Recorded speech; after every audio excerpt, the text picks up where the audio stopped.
समन्ता चक्रवालेषु अत्रा गच्छन्तु देवता सद्धम्मं मुनिराजंस सुनन्तु सग्गमुक्तं ධම්මස්සවෙන කාලෝ අයං බදන්තා ධම්මස්සවෙන කාලෝ අයං බදන්තා ධම්මස්සවෙන කාලෝ අයං බදන්තා නමෝ තස්ස භගවතු අරහතෝ සම්මා සම්බුද්දස්ස නමෝ තස්ස භගවතු අරහතෝ සම්මා සම්බුද්දස්ස නමෝ තස්ස භගවතු අරහතෝ සම්මා සම්බුද්දස්ස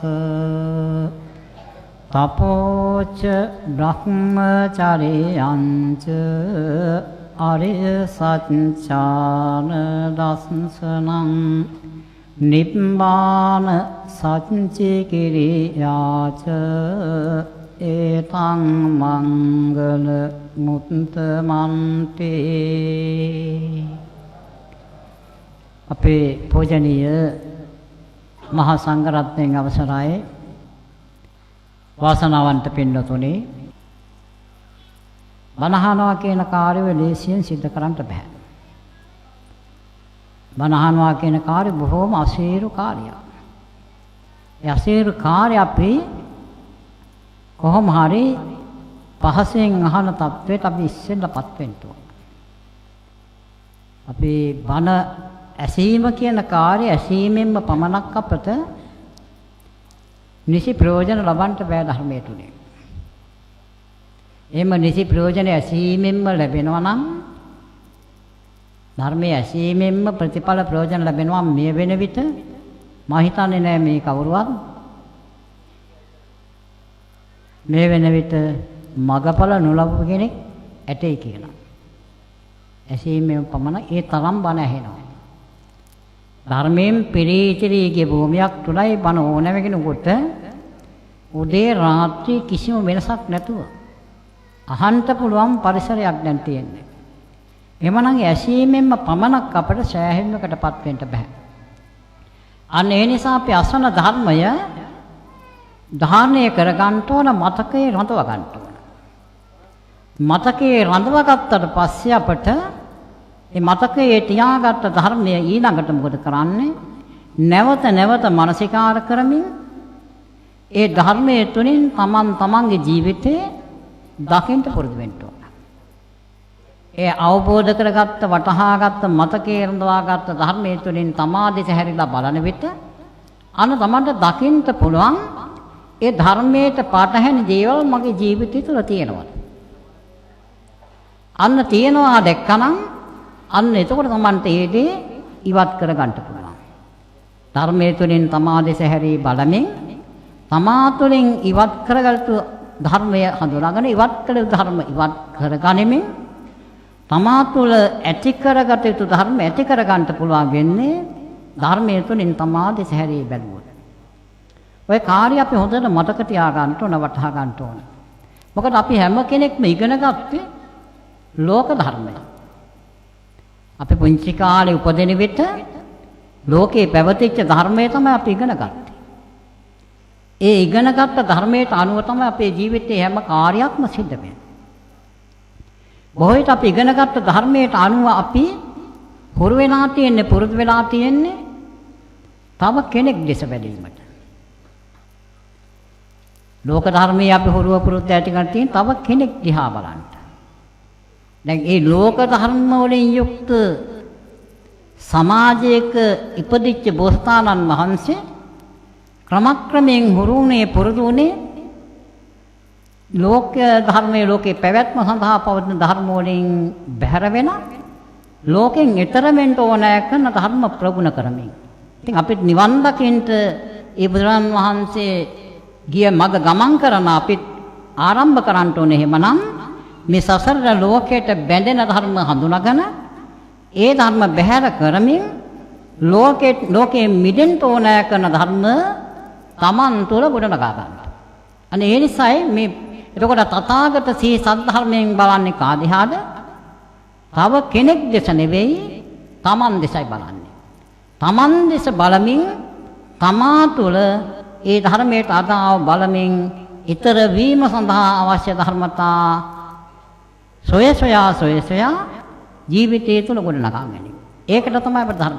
අනේ නිසා අපට එහෙම තමා දෙස ධර්මයෙන් බලන්න පුළුවන් වෙන්නේ අහන ධර්මයේ මතකේ තියෙනවා නම්.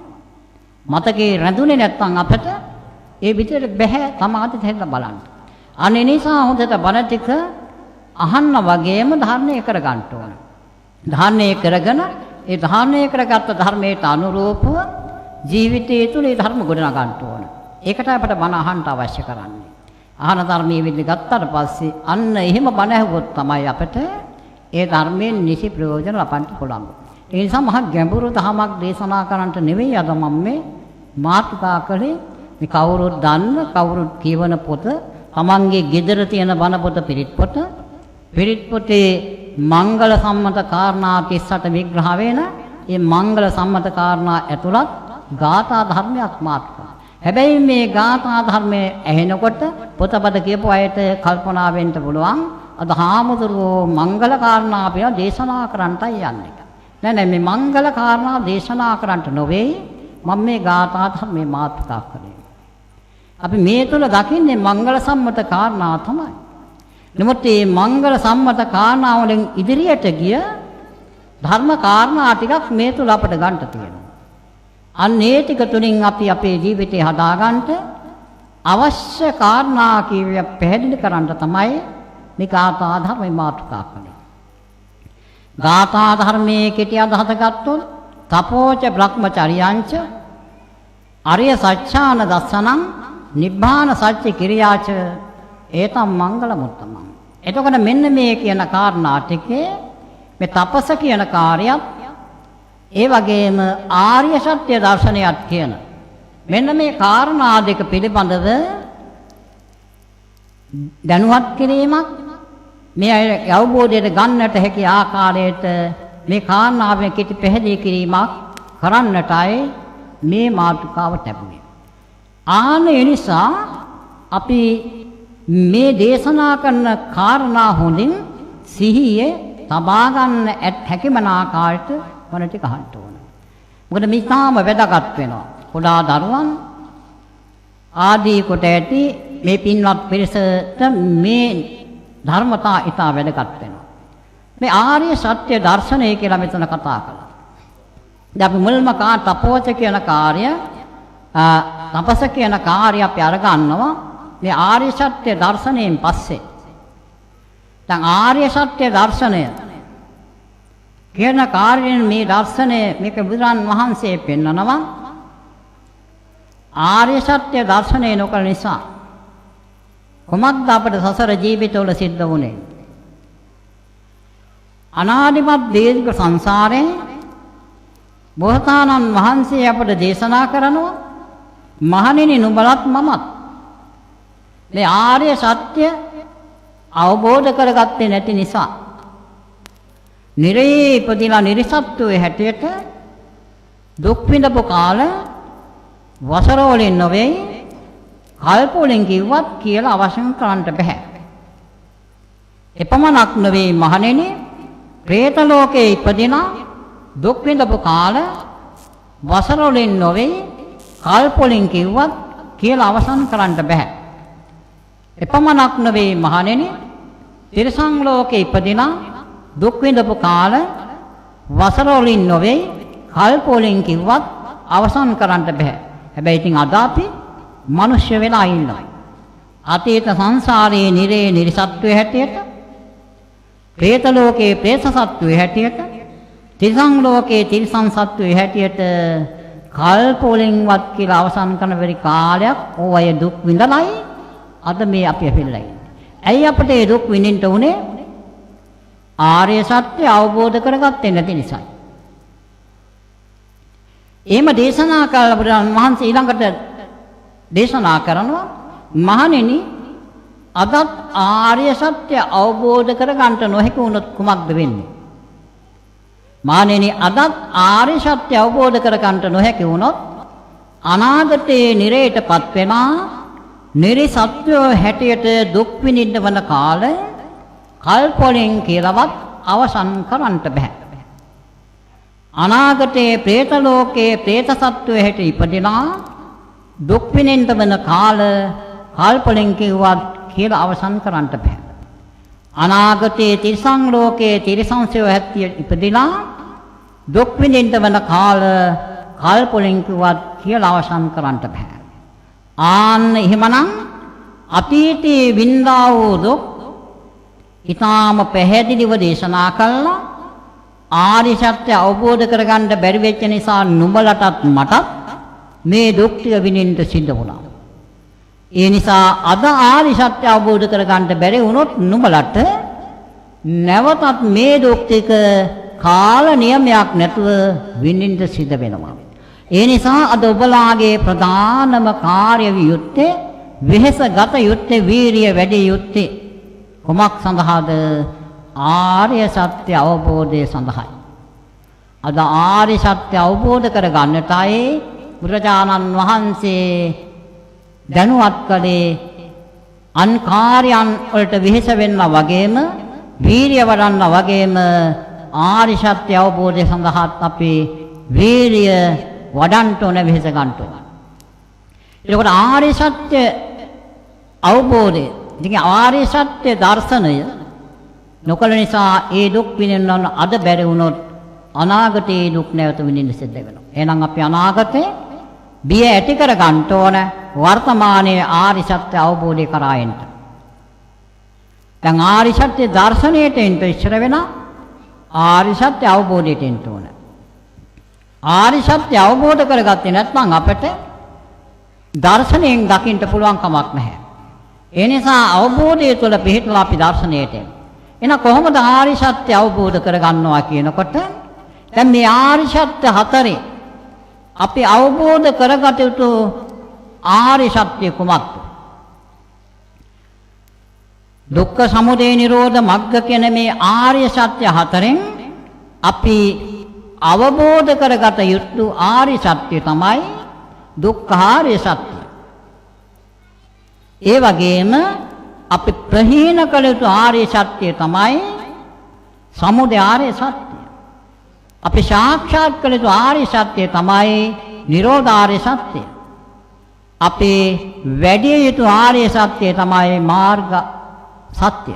එතකොට මේ කියන සත්‍ය හතරෙන් අපි එහෙනම් මේ ආර්ය සත්‍යයේ පළවෙනි ආර්ය සත්‍ය පළමුවෙන් අවබෝධ කරගන්න ඕන. කොහොමද මේක අපි අවබෝධ කරගන්නේ? මේක ගැඹුරින් නෙවෙයි, ඊටාම සරලව. ඊටාම සරලව අපි උත්සාහ ගන්න ඕන මේ ආර්ය සත්‍ය තමා තුළ සත්‍ය වශයෙන්ම පවතිනවද කියන අවබෝධයෙන් බලන්න ඕන ආර්ය සත්‍යයට අදාළ ධර්ම කාරණා අරගෙන.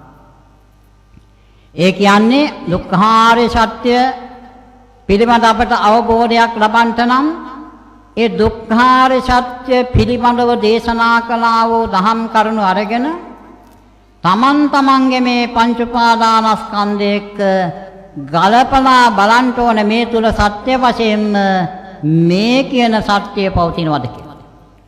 ඒකවල කොමක්ද දුක්ඛාර්ය සත්‍ය දේශනා කරපු දුක්ඛාරණා කීයක් තියෙනවද?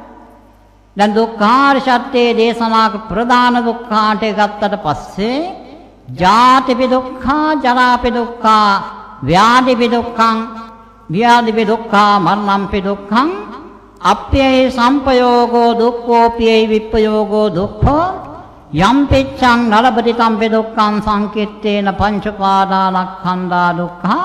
අනේනම් මේ ටික කාටත් මතකයි. දුක්ඛාරණා 8ක් දේශනා කළා දුක්ඛාර්ය සත්‍යයට. දැන් මේකේ විවිධ පැතිකඩ වලින් අපිට බලන්න පුළුවන් නොමෙත් අපි සරලව මේ දුක් වලින් මේක යුක්තද කියන අවබෝධයට එන්න ඕනේ. අවබෝධයට එන්න නම් මොකද කරන්න ඕනේ? සත්‍ය වශයෙන්ම දැන් ජාති දුක අපි ඇති කරගෙන තියෙනවා. අපි ඔක්කොම දැන් ඉපදිලා තියෙනවා. එහෙනම් ජාති දුක හට අරන් තියෙනවා. එහෙනම් ජාති දුකෙන් යුක්ත වූ අපි ජාති දුකෙන් යුක්ත වූ අපි කාටගත් අපි දැන් බලන්න ඕන ඊළඟ දුක කුමක්ද? ජරාපි දුක්ඛ. දැන් ජරාපි දුක්ඛ කියන මේ දුක මා ළඟ තියෙනවද? අන්න බලන්න ඕන. ජරාපි දුක්ඛ කියලා කියේ කුමක්ද? වයසට යෑම.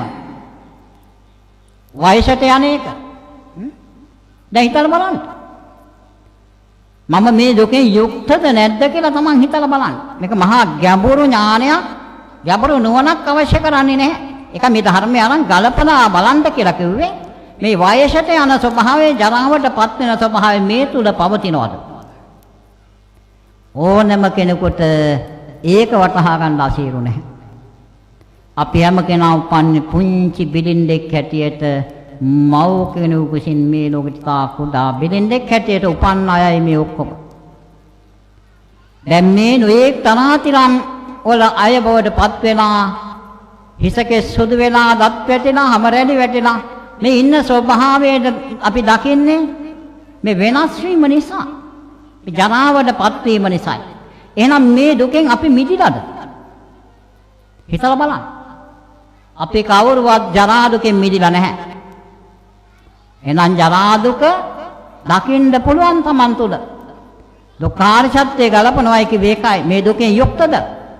ආන ජරාපි දුක්ඛා කියන වදන හොඳට ගත්තට පස්සේ මේ වයසට යන ස්වභාවය මේ තුල පවතිනවා. ඒකෙන් උපන්න සත්වයකට ගැලවෙන්න බෑ. උපන්න සත්වේ ජරා දුකටපත් වෙනවමයි. ඒකෙන් නිදහස් වෙන්න බෑ. එහෙනම් මේ කියන බුදුරජාන් වහන්සේ දේශනා කරන ජරා දුකෙන් යුක්තයි මේකේ දුක මේ තුල තියෙනවා කියන අවබෝධයෙන් තෝරන. ඊට පස්සේ ව්‍යාධි දුක්ඛ තියෙනවද? ලෙඩ හැදිලා නැද්ද? හැදිලා නැත්නම් මතක තියාගන්න හිත අනිද්දාටම හැදෙන්න පුළුවන්. දැන් නැත්නම් තව මොහොතකින් හැදෙන්න පුළුවන්. මේකට හැදෙන ලෙඩ මෙච්චරයි කියන්නට බෑ. සීස රෝගෝ, කන්න රෝගෝ, මුඛ රෝගෝ, දන්ත රෝගෝ, සාසෝ, පිනාසෝ මේ නොඑක ආකාරයේ ලෙඩ මේකට හැදෙනවා කියලා පෙන්වලා දුන්නා. උණෙන් මිරිස්සාව හරි නොහැදිච්ච කෙනෙක් මෙතන සමහර මෙලේ ලොකු කුඩා කාලකවත් නැතුව ඇති. එහෙනම් ඒ හැදුනා වගේම ඒකෙන් මේකේ ලෙඩ හැදීම අවසන්ද? නෑ. නැවත ලෙඩ වලටපත් ලෙඩ සකස් වෙමින් ව්‍යාධි දුකටපත් වෙනවා. ඒකෙන් අපි මිදිලා නෑ. එහෙනම් ඒ දුකත් මේ තුල පවතිනවා. ව්‍යාධි දුක්ඛ ඊළඟ දුක කුමක්ද? මරණම්පි දුක්ඛ. මැරෙනවද නැද්ද? අපි මැරෙයිද නැද්ද? අනිවාර්යයෙන්ම අපි මැරෙනවා. ඉතින් ඒක කැම සතුටක්ද? ප්‍රීතියක්ද? නෑ. එහෙනම් මරණ දුකෙනොත් නිදහස් වෙලා නැහැ. එහෙනම් දුකක් තියෙනවනේ. දැන් ඒක එනම් දුක් තුනක් දැන් Taman දන්නවා මේ තුන මේ කියන දුක් වලින් තුනක් සත්‍ය වශයෙන්ම දැන් තියෙනවා. මම බුදුන් වහන්සේ දේශනා කරපු අපි ධර්මයේ තමා කෙරෙහිලා බැලිය යුතුයි. ඔය බුදුවදන අමතක කරලා අපට ධර්ම අවබෝධයට එන්න බෑ. තමා කෙරෙහිලා බලනකොට තමයි ධර්මය අපට අවබෝධ කරගන්න පුළුවන් වෙන්නේ. එහෙනම් දැන් දුක් තුනයි. ඊළඟ දුක අප්පියෙහි සම්පයෝගෝ දුක්ඛ. අප්‍රිය දේ සම්බන්ධ වීම දුකයි. ඒකත් අපි සරලවම වටහාගමු. සමාජයේ හොඳට තහවුරු කරගන්න පුළුවන් තැනක. දැන් අපිට බැනුම් ආන්න වෙන්නේ නැද්ද? ගුටි කන්න හම් වෙන්නේ නැද්ද? නින්දා පහසු ලක් වෙන්නේ නැද්ද?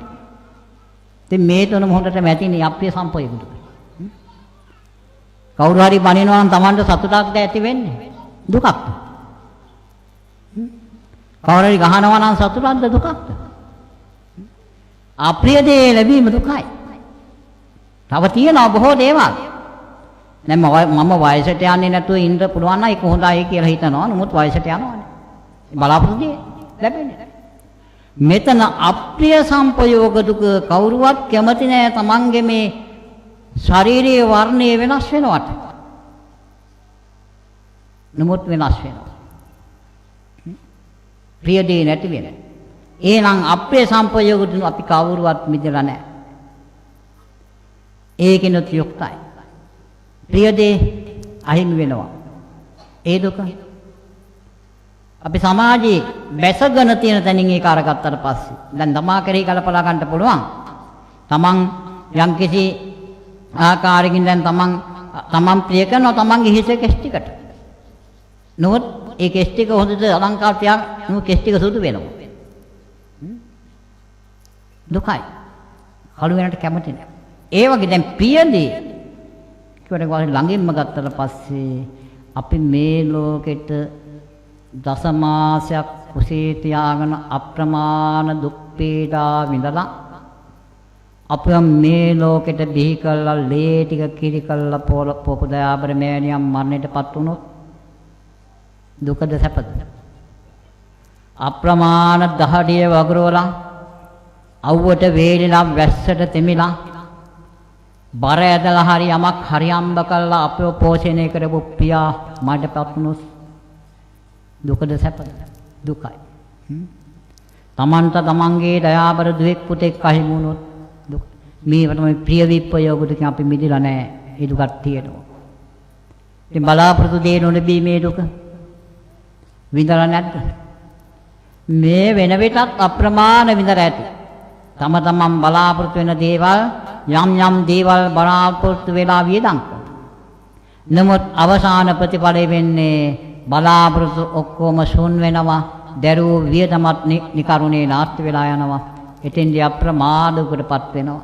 ව්‍යාපාර ආරම්භ කරනවා. ව්‍යාපාර අනාරම්භ කර නිසි ප්‍රතිඵල ලැබෙන්නේ නැහැ.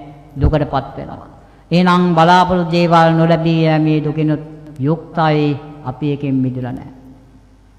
දැන් මේ දුක් ටික නම් අපිට පුළුවන් හඳුනා ගන්නට ඒ කාරණාවක් කරන් ගලපලා ගන්නකොට මේකෙන් යුක්තයි කියන අවබෝධයට එන්න පුළුවන්.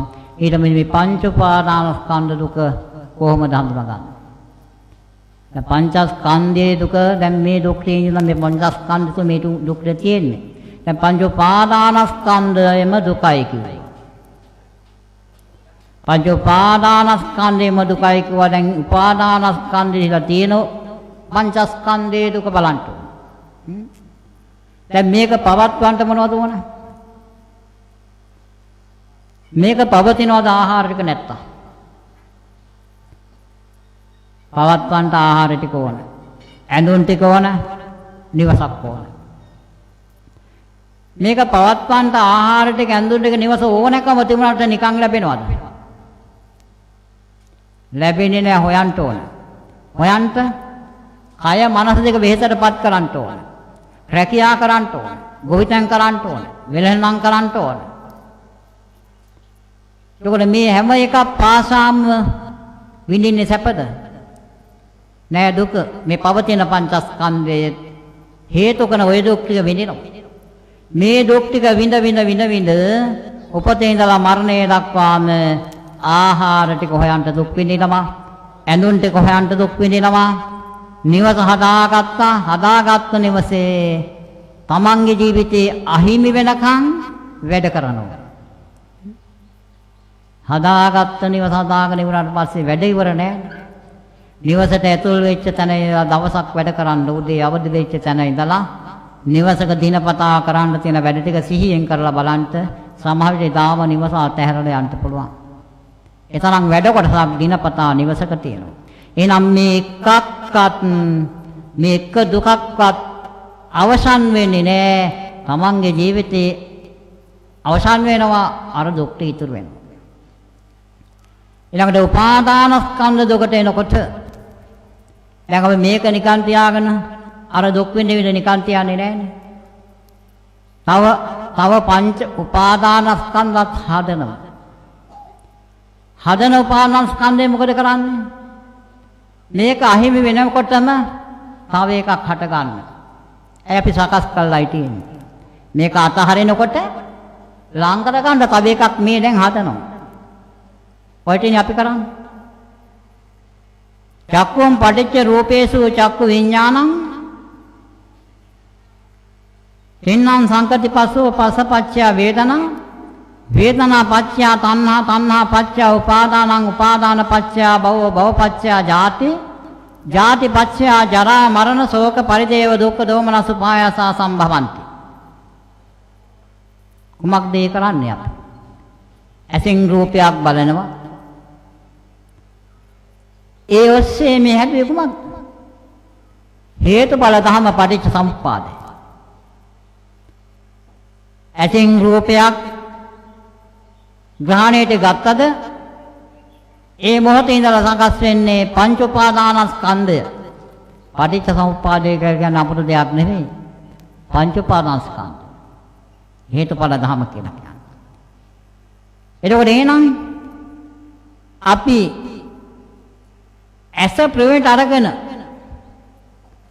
දැන් උතන පංච උපාදානස්කන්ධය කියන්නේ ඇසට දාන රූපයක් ගැටුණාට පස්සේ අපේ හටගන්නේ කොහොමද මුලින්ම චක්කු විඥානය. දැන් මේ විඥානය හටගත්තට පස්සේ අර දැක්ක රූපේ දැන් එතන නැහැ. නමුත් ඒක දැකලා Taman නිවසට ගිහිල්ලා අර රූපේ දකිනවා නම් මොකද වෙලා තියෙන්නේ? දැන් මගදී හොඳ ලස්සන රූපයක් දැක්කා. හැබැයි ඉතින් එතෙන්දිම කුමක්වත් නැහැ. ඒ රූපේ මගහැරලා Taman නිවසට ගිහිල්ලා දැන් මොකද කරන්නේ? දැන් පුංචි විවේකයක් අරගෙන දැන් බලනවා අර රූපේ දැකපු ලක්ෂණ දැන් මානසිකාර කරනවා. දැන් ඒක ගැන හිතනවා. දැන් ඒක ගැන කල්පනා කරනවා. එහෙනම් ඒ කියන්නේ කුමක්ද? අර දැක්ක රූපේ අරගත්ත විඥාණයට අරගත්ත රූපේ තමයි රූප උපාදානස්කන්ධය. දැන් ඒක අරානේ විඳින්නේ. අර නිවසට ගිහිල්ලා ඒක ගැන හිතා තමයි මේ අර වින්දනයක් විඳින්නේ. ඒක තමයි වේදනා උපාදානස්කන්ධය. ඒ හඳුනා ගැනීම සංඥා උපාදානස්කන්ධය. ඒ අනුව තමන්ගේ හටගන්න චේතනා සංස්කාර උපාදානස්කන්ධය. අර විඥාන පරපුරම විඥාන උපාදානස්කන්ධය. එහෙනම් අපි මේක දුක බව හොඳට වටහා ගත්තට පස්සේ දුක්ඛාර සත්‍ය මේ තුලින් වටහා ගත්තට පස්සේ ඒ දුක අපි හදන්න සූදානම් නැහැනේ. එහෙනම් මොකද අන්න මුලින්ම තපෝච කියලා කියවනේ. තපස කියලා වචනයක් කියනවා. හැවි. අන්න ඔතෙන්ට අපි අර ගන්න ඕනේ. එහෙනම් මොකද කරන්නේ? දැන් මේ න්‍යාය අපි ඔතෙන්ට අර ගන්න ඕනේ. තපෝච බ්‍රහ්මචර්යය. ඒ කාර්යයට අපි එන්න ඕනේ. මෙතන අපි වටහා ගන්න ඕනේ පංචපාස්කන්ධය පංච උපාදානස්කන්ධයේ දුකයි කියලා කිව්වේ. දැන් මේ උපාදාන කරගත්ත පංච උපාදානස්කන්ධය ඇසෙන් වේවා කනෙන් වේවා නාසයෙන් වේවා දිවෙන් වේවා කයින් වේවා අපි උපාදාන කරගත්ත මේ පංච උපාදානස්කන්ධය අපට ලැබලා දෙන්නේ ළඟට කුමක්ද? මේ දුක්ඛාරය සත්‍යයෙන් යුක්ත වූ මේ පංචස්කන්ධය. එහෙනම් පංච උපාදානස්කන්ධයේ පවතින තුරුම දුක නැති කරන්න බෑ. එහෙනම් අපි නැති කරන්න ඕන කුමක්ද? පංච උපාදානස්කන්ධයෙන් මිදෙන්න ඕන. පංච උපාදානස්කන්ධයෙන් මිදෙන්න අපි උත්සාහ ගන්න ඕන. දැන් තවදුරටත් අපි ගත්තොත් පංචස්කන්ධයේ දුක තහවුරු කරගන්න සරල ක්‍රම සහ විදි ධර්මයට හානි නොවන පරිදි අපි සකස් කර ගන්න ඕන. මේ දුක අපි කොහොමද තහවුරු කරගන්නේ? මොකද අපර තියෙන නුවණට ඕන අපි මේක ග්‍රහණයට ගන්න. දැන් මේ පංචස්කන්ධයේ දුක තවත් ටිකක් හඳුනා ගන්නට නම් මොකද කරන්න ඕන? දැන් නියත වශයෙන්ම ආහාර ටික ඇඳුම් ටික නිවස මේ ටිකට එන දුක් ටික තහවුරු කරගත්තා නම් එතනම දුක තේරෙනවා. නමුත් තව ටිකක් අපි සරල කරලා ගත්තොත් යම් කිසි කෙනෙක් වාඩි වෙන්නේ එක්තරා සුවයක් පහසුවක් බලාපොරොත්තු වෙන්නේ නේද? වාඩි වෙන්නේ. ඒකට වාඩි වෙන්නේ සැප බලාපොරොත්තුව. සැපයක් බලාපොරොත්තුව වාඩි වෙනවා. දැන් හොඳයි දැන් වාඩි වෙච්ච තැන ටික වෙලාවක් ඉන්නකොට අපිට පේනවා පොඩ එහෙම ඇඹරෙනවා. ඒ පැත්ත නෙමෙයි මේ පැත්තට නැමෙනවා. එහෙම ටික වෙලාවක ඉඳලා නැගිටිනවා.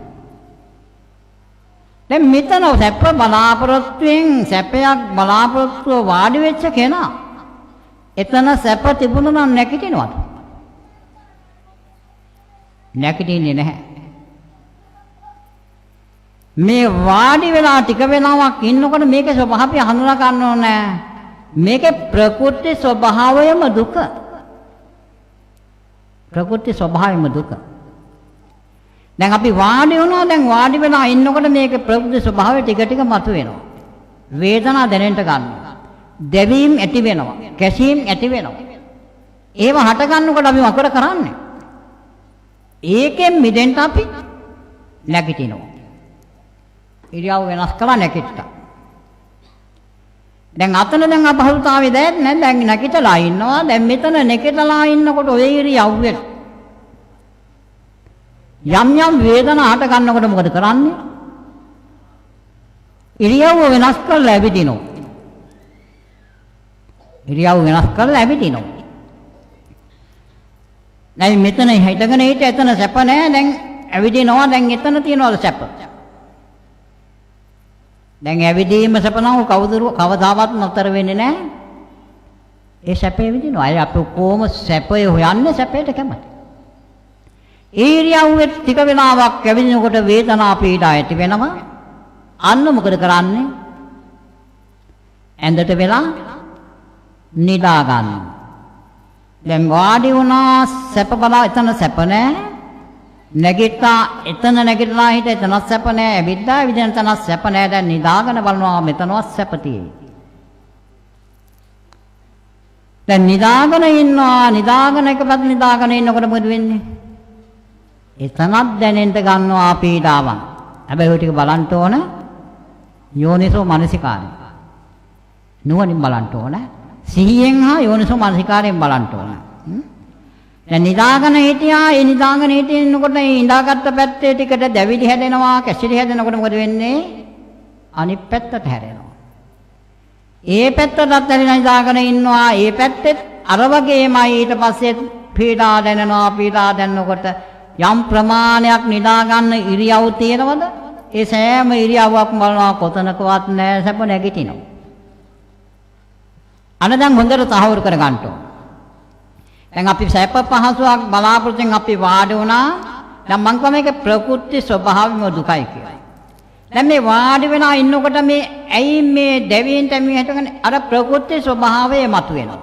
මේකේ ප්‍රකෘති ස්වභාවය ස්වභාව දහම තුළින් අපට දෙනවා මේකේ ස්වභාවය මේකයි කියන පණිවිඩය. අපි අවිද්‍යාව නිසා මොකද කරන්නේ? ඒ ස්වභාව දහම තුළින් දින දේ අවබෝධ කරගන්නට වහන්සි ගන්නේ නැතුව ඒකෙන් පලා යනවා අපි අවිද්‍යාව නිසා.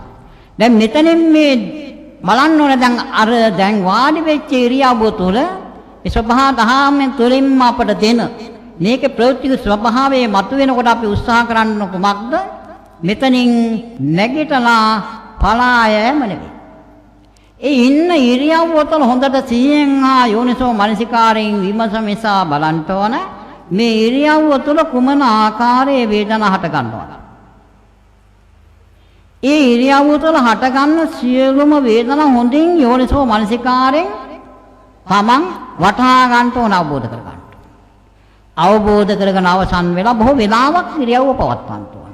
බොහෝ වෙලාවක් ඉරියව්ව පවත්වමින් ඒ ඉරියව්වේ තියෙන සියලු වේදනාට ඔහු තහවුරු කර ගන්න. එතකොට ඔහු දන්නවා මේ වාඩි වෙන තැන සැප නැහැ. එතන මෙන්න මේ වේදනා තියෙනවා කියලා දන්නවා. ඊට පස්සේ ඇවිදින ඉරියව්වේ ඇවිදින විට ඇතිවන්නා පීඩාකාරී සම ඇති වෙන විට නැගිටලා ඉන්න ඉරියව්වේ පීඩාවන් ඇති වෙන විට ඉරියව්ව වෙනස් කිරීම නොවේ. බොහෝ වෙලාවක් ඒ ඉරියව්ව පවත්වන්න ඕන. යෝනිසෝ මනසිකාරයෙන් හා සිහියෙන් ඉරියව්වේ හට ගන්නා සියලුම වේදනා ටික අන්න තහවුරු කර ගන්න ඕන. එතකොට ඔහු දන්නවා මේ නැගිටලා ඉන්නකොට මේ ඉරියව්වේ හට ගන්න වේදනා මෙන්න මේ විදිහේ වේදනා හට ගන්නවා කියලා දන්නවා.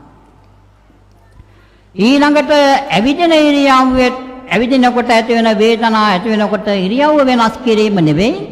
බොහෝ වෙලාවක් ඒ ඉරියව්ව පවත්වමින් සිහියෙන් ආයුෂ මනසිකාරයෙන් මේ ඉරියව්ව තුළ සිදුවන්නා සියලුම වේදනා ටික අන්න තහවුරු කරගන්න.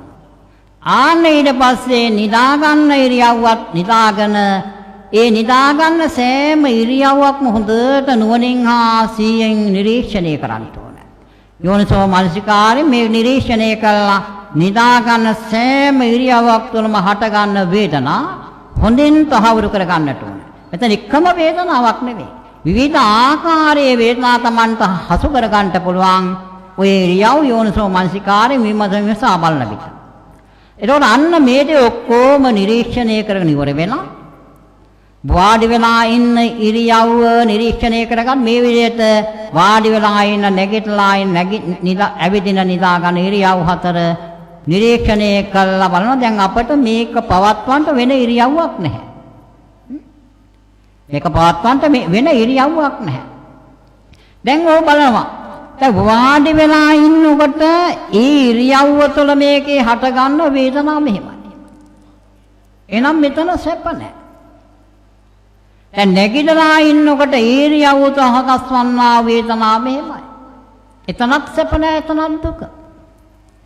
ඇවිදින ඉරියව්වේ පවතිනා වේදනා මෙහෙමයි. එහෙනම් ඉරියව්ව තුළ සැප නැහැ, එතනත් තියෙන දුක. නිදාගෙන ඉන්න ඉරියව්වේ සෑම ඉරියව්වකම පවතින වේදනා මෙහෙමයි. එහෙනම් එතනත් සැප නැහැ, පවතින්නේ දුක. දැන් ඉතින් කොහොමද මම මේක පවත්වන්නේ මේ ඉරියව් හතර පමණයි? මේක සැපසේ තියන්නේ කොහොමද? එහෙනම් සැපසේ මේක තියන්න පුළුවන් කමක් නැහැ. එහෙනම් ස්වභාවයෙන්ම මේක යථා ස්වභාවයෙන්ම දුකයි. යථා ස්වභාවයෙන්ම දුකයි කියලා අන්න වටහා ගන්න අවබෝධ කරගන්න.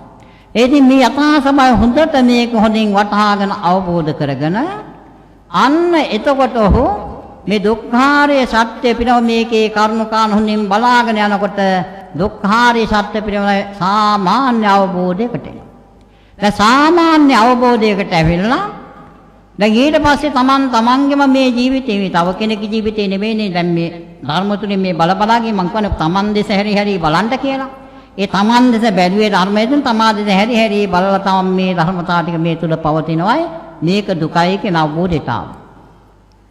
දැන් මේ දුකයි කියන අවබෝධයට ආවට පස්සේ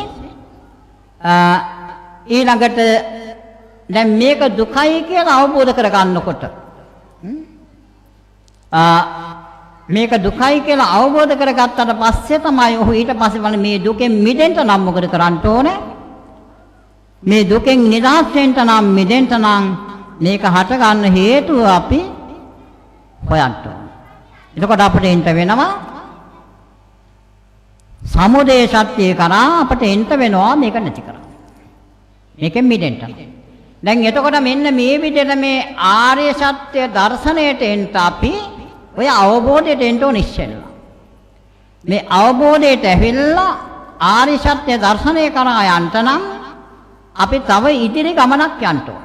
මේ අවබෝධය මුලින් ඇති කරගෙන දැන් ආර්ය සත්‍ය කරා එන්න අපි මොකද කරන්න ඕන? මේ ආර්ය සත්‍ය දර්ශනයට එන්න ඒ විදිහට අපි ජීවිතේ බලන්න ඕන. දැන් මේම බලමින් ඊළඟට මොකද කරන්න ඕන? ඊළඟට මේ දුක් ටික දැන් මෙතන මේ කිව්ව දුක් ටික හොඳින් තහවුරු කරගත්තා. දුක්ඛාර සත්‍යයේ කාරණා ටික තහවුරු කරගත්තා. ඒ කාරණා ටික තහවුරු කරගෙන අපි ඊළඟට කුමක්ද කරන්න ඕන? මේක හටගන්න හේතුව හොයාගෙන යන්නට ඕන. දැන් මේක හටගන්න හේතුව හොයාගෙන යන්න වෙනකොට අපිට නියත වශයෙන්ම අපිට එන්න වෙනවා හේතුඵල ධමයට. අර මුලින් මං කියවනේ සහරා මේක හටගන්නවා. ඉතින් ඉස්සෙල්ලා අපි අපේ ලෝතර බුදු පියාණන් වහන්සේ න්‍යායික වශයෙන් දේශනා කළ හේතුඵල ධමයට එන්න ඕනේ. ඒක න්‍යායික වශයෙන් දේශනා කළ හේතුඵල ධමයට එන්න ඔබට දැන් මේ තුල දැනුමක් තියෙනවද? පටිච්ච සමුප්පාදේ වගේ න්‍යායික ගැඹුරු ධර්මයට බහින්න දැන් ඔබ දකින්නේ තමන්ගේ මේ පංචපාස්කන්ධය තුල ජාති දුක තියෙනවා, ජරා දුක තියෙනවා, ව්‍යාධි දුක තියෙනවා, මරණ දුක තියෙනවා, අප්‍රිය සංපයෝග දුක තියෙනවා, ප්‍රිය විප්‍රයෝග දුක තියෙනවා, බලාපොරොත්තු නොලැබීමේ දුක තියෙනවා, පංච උපාදාන ස්කන්ධ දුක තියෙනවා. මේ ටික තමයි දැන් ඔබ Taman දෙස බලලා හොයාගත්ත ටික. මේ දෙක තුලින් ඔබට පුළුවන් ද හේතුඵල ධමයට එන්න. මේ ටික තුලින් හේතුඵල ධමයට එන්න පුළුවන් ද කියලා බලන්න ඕන, හොයන්න ඕන ඊට පස්සේ. දැන් මම මේ අවබෝධ කරගත්ත ටිකෙන් එපා මම මේ ගමන යන්න. එහෙනම් මේකෙන් මට එන්න පුළුවන්. හේතුඵල ධමයට මට එන්න පුළුවන්ද කියලා අන්න විමසනවා. විමසනකොට දැන් හේතුඵල ධම දන්න කෙනා දන්නවා දැන් හේතුඵල ධම අවිද්‍යාවෙන් පටන් ගන්න ජරා මරණ වලින් අවසන් කරනවා.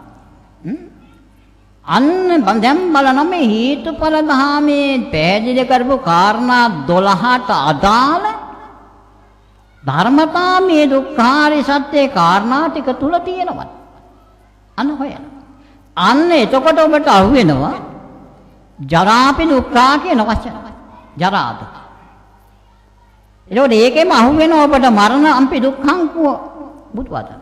එහෙනම් මේ දෙක එකතු කළා ජරාපි දුක්ඛා කියන එකේ ජරා කියන කොටසයි මරණම්පි දුක්ඛංගේ මරණම්පි දුක්ඛං කියන මරණ කියන කොටසයි එකතු කළාම කුමක්ද හැදෙන්නේ? ජරා මරණ. එහෙනම් හේතුඵල ධම මෙතන තියෙනවනේ. අන්න දැන් ජරා මරණ හටගන්නේ ඇයි? ඉපදීම නිසා. ඉපදුනේ ඇයි? භවය නිසා. භවය හටගත්තේ ඇයි? උපාදාන නිසා. උපාදානේ හටගත්තේ ඇයි? තණ්හාව නිසා. තණ්හාව හටගත්තේ ඇයි? වේදනාව නිසා. වේදනාව හටගත්තේ ඇයි? ස්පර්ශය නිසා. ස්පර්ශය හටගත්තේ ඇයි? සලආයතන නිසා. සලආයතන හටගත්තේ ඇයි? නාම රූප නිසා. නාම රූප හටගත්තේ ඇයි? විඥානය නිසා. විඥානය හටගත්තේ ඇයි? සංස්කාර නිසා. සංස්කාර හටගත්තේ ඇයි? අවිද්‍යාව නිසා. එහෙනම් අන්න දැන් දකිනවා එහෙනම් මේ දුක හටගත්තේ අවිද්‍යාව නිසායි.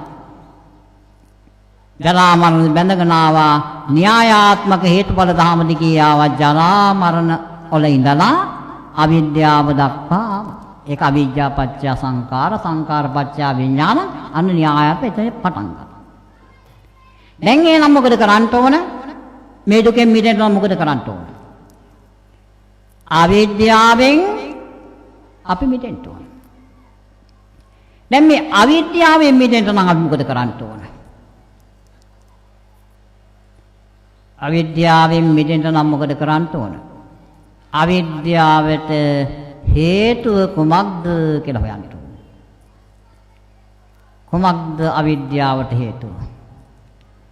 අවිද්‍යාවට හේතුව ආශ්‍රව ධර්ම කාමාශ්‍රව භවශ්‍රව අවිද්‍යාශ්‍රව. මේ ආශ්‍රයයන් තුනෙන් අපට තියෙන්නේ බහුලව කුමක්ද? කාමාශ්‍රවය. එහෙනම් මේ ආශ්‍රව ධර්ම නිසා තමයි අවිද්‍යාවට. එහෙනම් ආශ්‍රයයන්ගෙන් මිදෙන්න ඕනේ අවිද්‍යාවෙන් මිදෙන්න. දැන් උක තෝරගන්නවත් බෑනේ.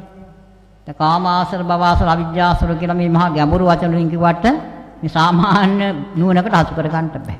ලිහිල් කර ගන්න ඕනේ. ආශ්‍රයයක් කියලා කියන්නේ කුමක්ද? ඇසුරු කිරීමක්. ආශ්‍රයයක් කියලා කියන්නේ ඇසුරු කිරීමක්.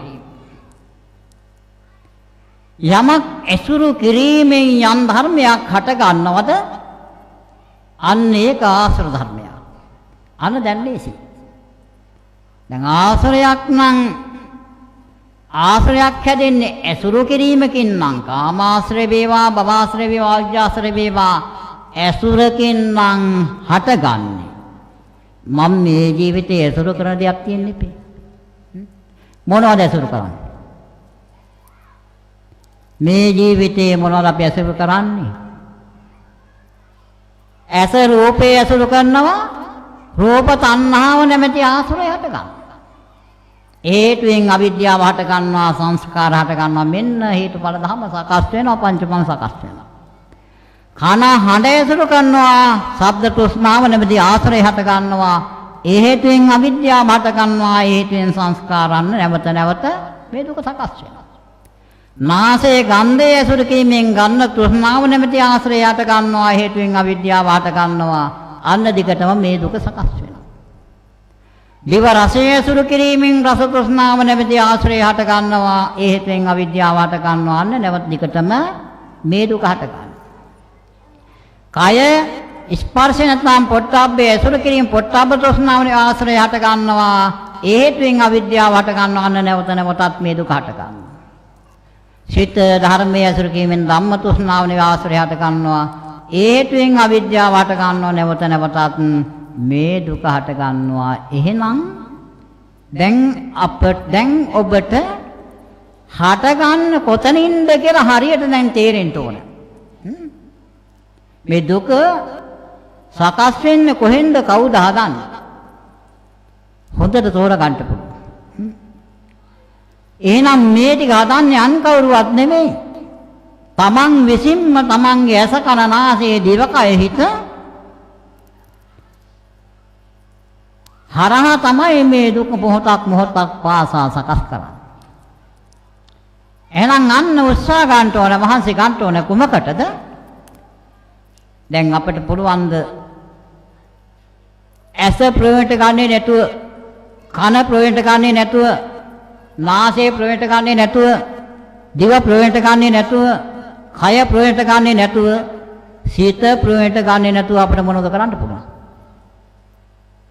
කිසි දෙයක් කරන්න බෑ එහෙනම් අපි මේ ජීවිතේ පවත්වන්න මේ ටික අපි ප්‍රවේශ ගන්න ඕන ඒ ප්‍රවේශ ගන්න වෙලාවේ තමයි මේ දුක නැවත නැවත සකස් වෙන්නේ අන්න එහෙනම් අපි මේවා ප්‍රයෝජනයට ගන්න පුරුදු වෙන්න ඕන කොහොමද ඇසින් දකින රූපේ අපි දකින්න පුරුදු වෙන්න ඕන ඒකෙන් විඳින වින්දනේ විඳින්න පුරුදු වෙන්න ඕන රූප තණ්හාව ඇති නොවෙන්න කනින් අහන හඬ ශබ්ද තෘෂ්ණාවෙන් බාහිරව අහන්න පුරුදු වෙන්න ඕන නාසයෙන් ලබන ගන්ධයේ ගන්ධ තෘෂ්ණාවෙන් බැහැරව විඳින්න පුරුදු වෙන්න ඕන දිවෙන් ලබන රසය රස තෘෂ්ණාවෙන් බැහැරව විඳින්න පුරුදු වෙන්න ඕන කයින් ලබන ස්පර්ශය පොට්ටබ්බ තෘෂ්ණාවෙන් බැහැරව විඳින්න පුරුදු වෙන්න ඕන සිතෙන් සිතන සිතවිල්ල සිතන ගන්න ධර්මය ධම්ම තෘෂ්ණාවෙන් බැහැරව විඳින්න පුරුදු වෙන්න ඕන ඔය ටික තමයි කරන්න තියෙන්නේ ඔය ටික නොකළොත් දුක නැති කරන්න බෑ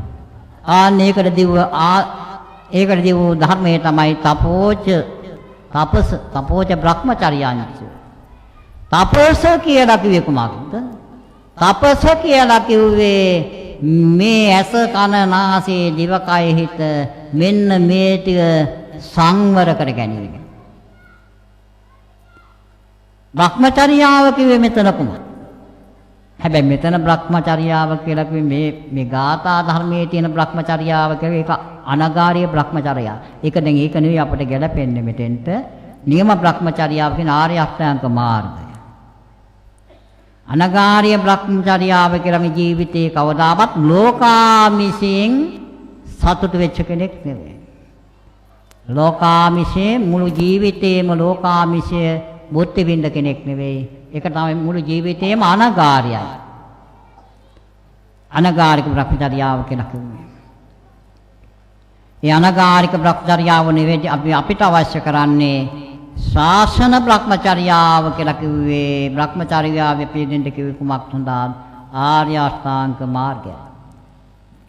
එහෙනම් අපි මොකද කරන්න ඕන? මේ ඇස කන නාසය දිවකය හිත කියන මේ ටික පාලනය කරන්න දැන් මොකද කරන්න ඕන? දැන් අපි මේ ටිකේ අර කියන අවදානම නිරෝධයට පත් කරන්ට මාර්ගය වඩන්න ඕන. දැන් ආර්ය අෂ්ටාංග මාර්ගයේ අපි බ්‍රහ්මචර්යාව වඩන්න ඕන කුමක් සඳහාද? දුකෙන් නිදහස් වෙන්න, සමුදය ප්‍රහීන කරන්ට, නිරෝධය සාක්ෂාත් කරන්ට අන්න මාර්ග බ්‍රහ්මචර්යාව වඩන්න ඕන. දැන් ඊළඟට මාර්ග බ්‍රහ්මචර්යාව කියලා කිව්වට පස්සේ ඒක වඩන්න තියෙන්නේ කොහොමද? සීල සමාධි ප්‍රඥා. සීල සමාධි ප්‍රඥා වශයෙන් අපි මේක වඩන්නේ ස්කන්ධ තුනයි. දැන් ස්කන්ධ හැටියට අපි මේක ජීවිතේ ගොඩනගන්න ඕන. අන්න දැන් මම මුලින් ගිය කාරණේ දැන් එනවා. දැන් මේ තපස මේවා හික්මවා ගන්නට යන අපි දැන් මොකද කරන්නේ?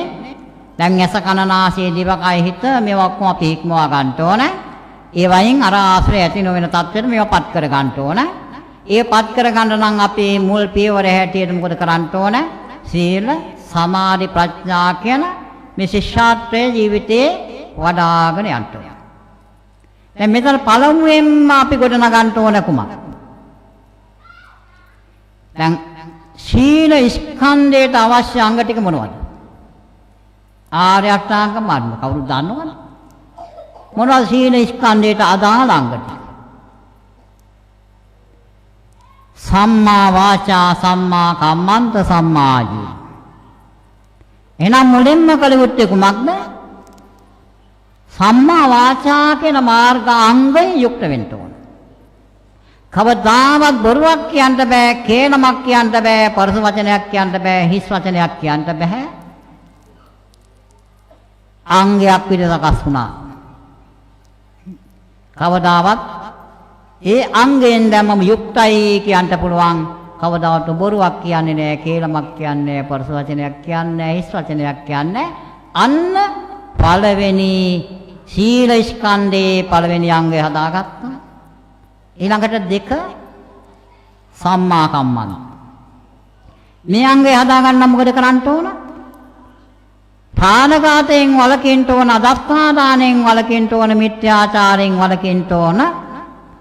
අන්න දෙවෙනි අංගයත් ප්‍රාණඝාත, අදත්තාන, මිත්‍යා මේ අවස්ථා තුනෙන් මිදුණට පස්සේ අංගයත් හරි. දැන් එතකොට එහෙනම් අපි මොකද කරන්න ඕන? දැන් බලන්න ඕනේ, තමන් බලන්න ඕනේ සත්‍ය වශයෙන්ම මම සම්මා වාංචා කියලා අංගේ යුක්තද? මම බොරු කියනවද නැද්ද? මම කේලම් කියනවද නැද්ද? පරස වචන මම කියනවද නැද්ද? හිස් වචන මගේ මුවින් පිට වෙනවද නැද්ද? හොඳට බලන්න ඕනේ, ධර්මයෙන් බලන්න ඕනේ. නැත්නම් අංග හදා ගන්න බෑ. ඉබේට අංග ගොඩන ගන්න ඕනේ. නුවණින් බලන්න ඕනේ ධර්මයත් එක්ක ගලපලා. එහෙම නැත්නම් මේක අපි සම්මා දිට්ඨි, සම්මා සංකප්ප, සම්මා වාචා, සම්මා කම්ම, සම්මා ආජීව, සම්මා වායාම, සම්මා සම්මා සමාධි කියලා හොඳට කටපාඩම් කරගෙන කියව හිටියනම් නම් හරියන්නේ නැහැ. ඒ අංග ගොඩ නැගෙන්න ජීවිතය තුළ ඒ අංගයට අනුව තමන්ගේ කාර්යයන් සිද්ධ වෙන්න ඕනේ. ඒක සම්මා ආජීවය කියලා කිව්වේ අධර්මයෙන් බැහැර ධාර්මිකව ජීවත් වීම සඳහා සිදු කරන්නා වූ රැකියාව. අධර්මයෙන් බැහැර කාර්යයන් තුළින් ජීවත් වීමට අවශ්‍ය ධනෙ සිදුවේ. මෙන්න මේ අවස්ථාවට අපි මේ අංග තුන සම්පූර්ණ නම් ඔහු ආර්ය මාර්ගයේ ශාසන බ්‍රහ්මචර්යාවේ එක කන්දක් නැගලා ඉවරයි. කඳු තුනකින් යුක්ත කන්දේ පළවෙනි කන්ද නැගලා ඉවරයි. හැබැයි ඉතින් නගින්න තමයි අමාරු. මේක තියෙනවානේ, මේක නගින්න පඩි 8ක් තියෙනවානේ.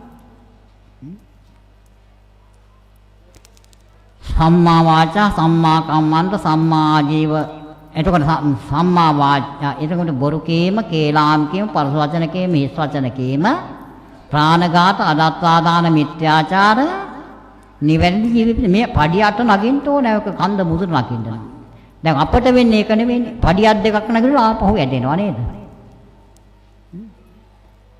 දැන් සම්මා වාචා වෙන්න දැන් බොරු නොකියා, කේලම් නොකියා, පරස වචන නොකියා, හිස් වචන නොකියා අපි මේ සිල්පද හතරම අංග බවට පත් කර ගන්න ඕන.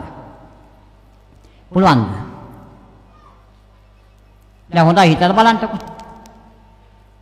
දැන් අපි පුංචි කාලේ පුංචි දරුවන් හැටියට පාසලට ඇතුල් වුණා. පාසලට ඇතුල් වෙච්ච දවසේ ඉඳලාම පාණාතිපාතා වේරමණී සික්ඛාපදං සමාදියක් මේ 8 නෙවෙයි පංචශීලය. ඔය සිල්පද 5 කියවපු වාර ගන්න මේ වෙනකොට කොච්චරද? මේකෙන් වළකිනවයි කියලා වචනයෙන් ප්‍රකාශ කරපු වාර ගන්න මතකද? නගත් කියනවා. මේකෙන් මුසාවාදා වේරමණී සික්ඛාපදං සමාදියාමි. අනේටින් පුංචි දවස් ඉඳලා මේක කිය යනවා. නුමත් කියන ආකාරයට කාර්ය සිද්ධ වෙන්නේ නැහැ. දැන් ප්‍රාණඝාතයෙන් වළකිනවා කියලා කිව්ව වාර ගන්න මතක නැහැ.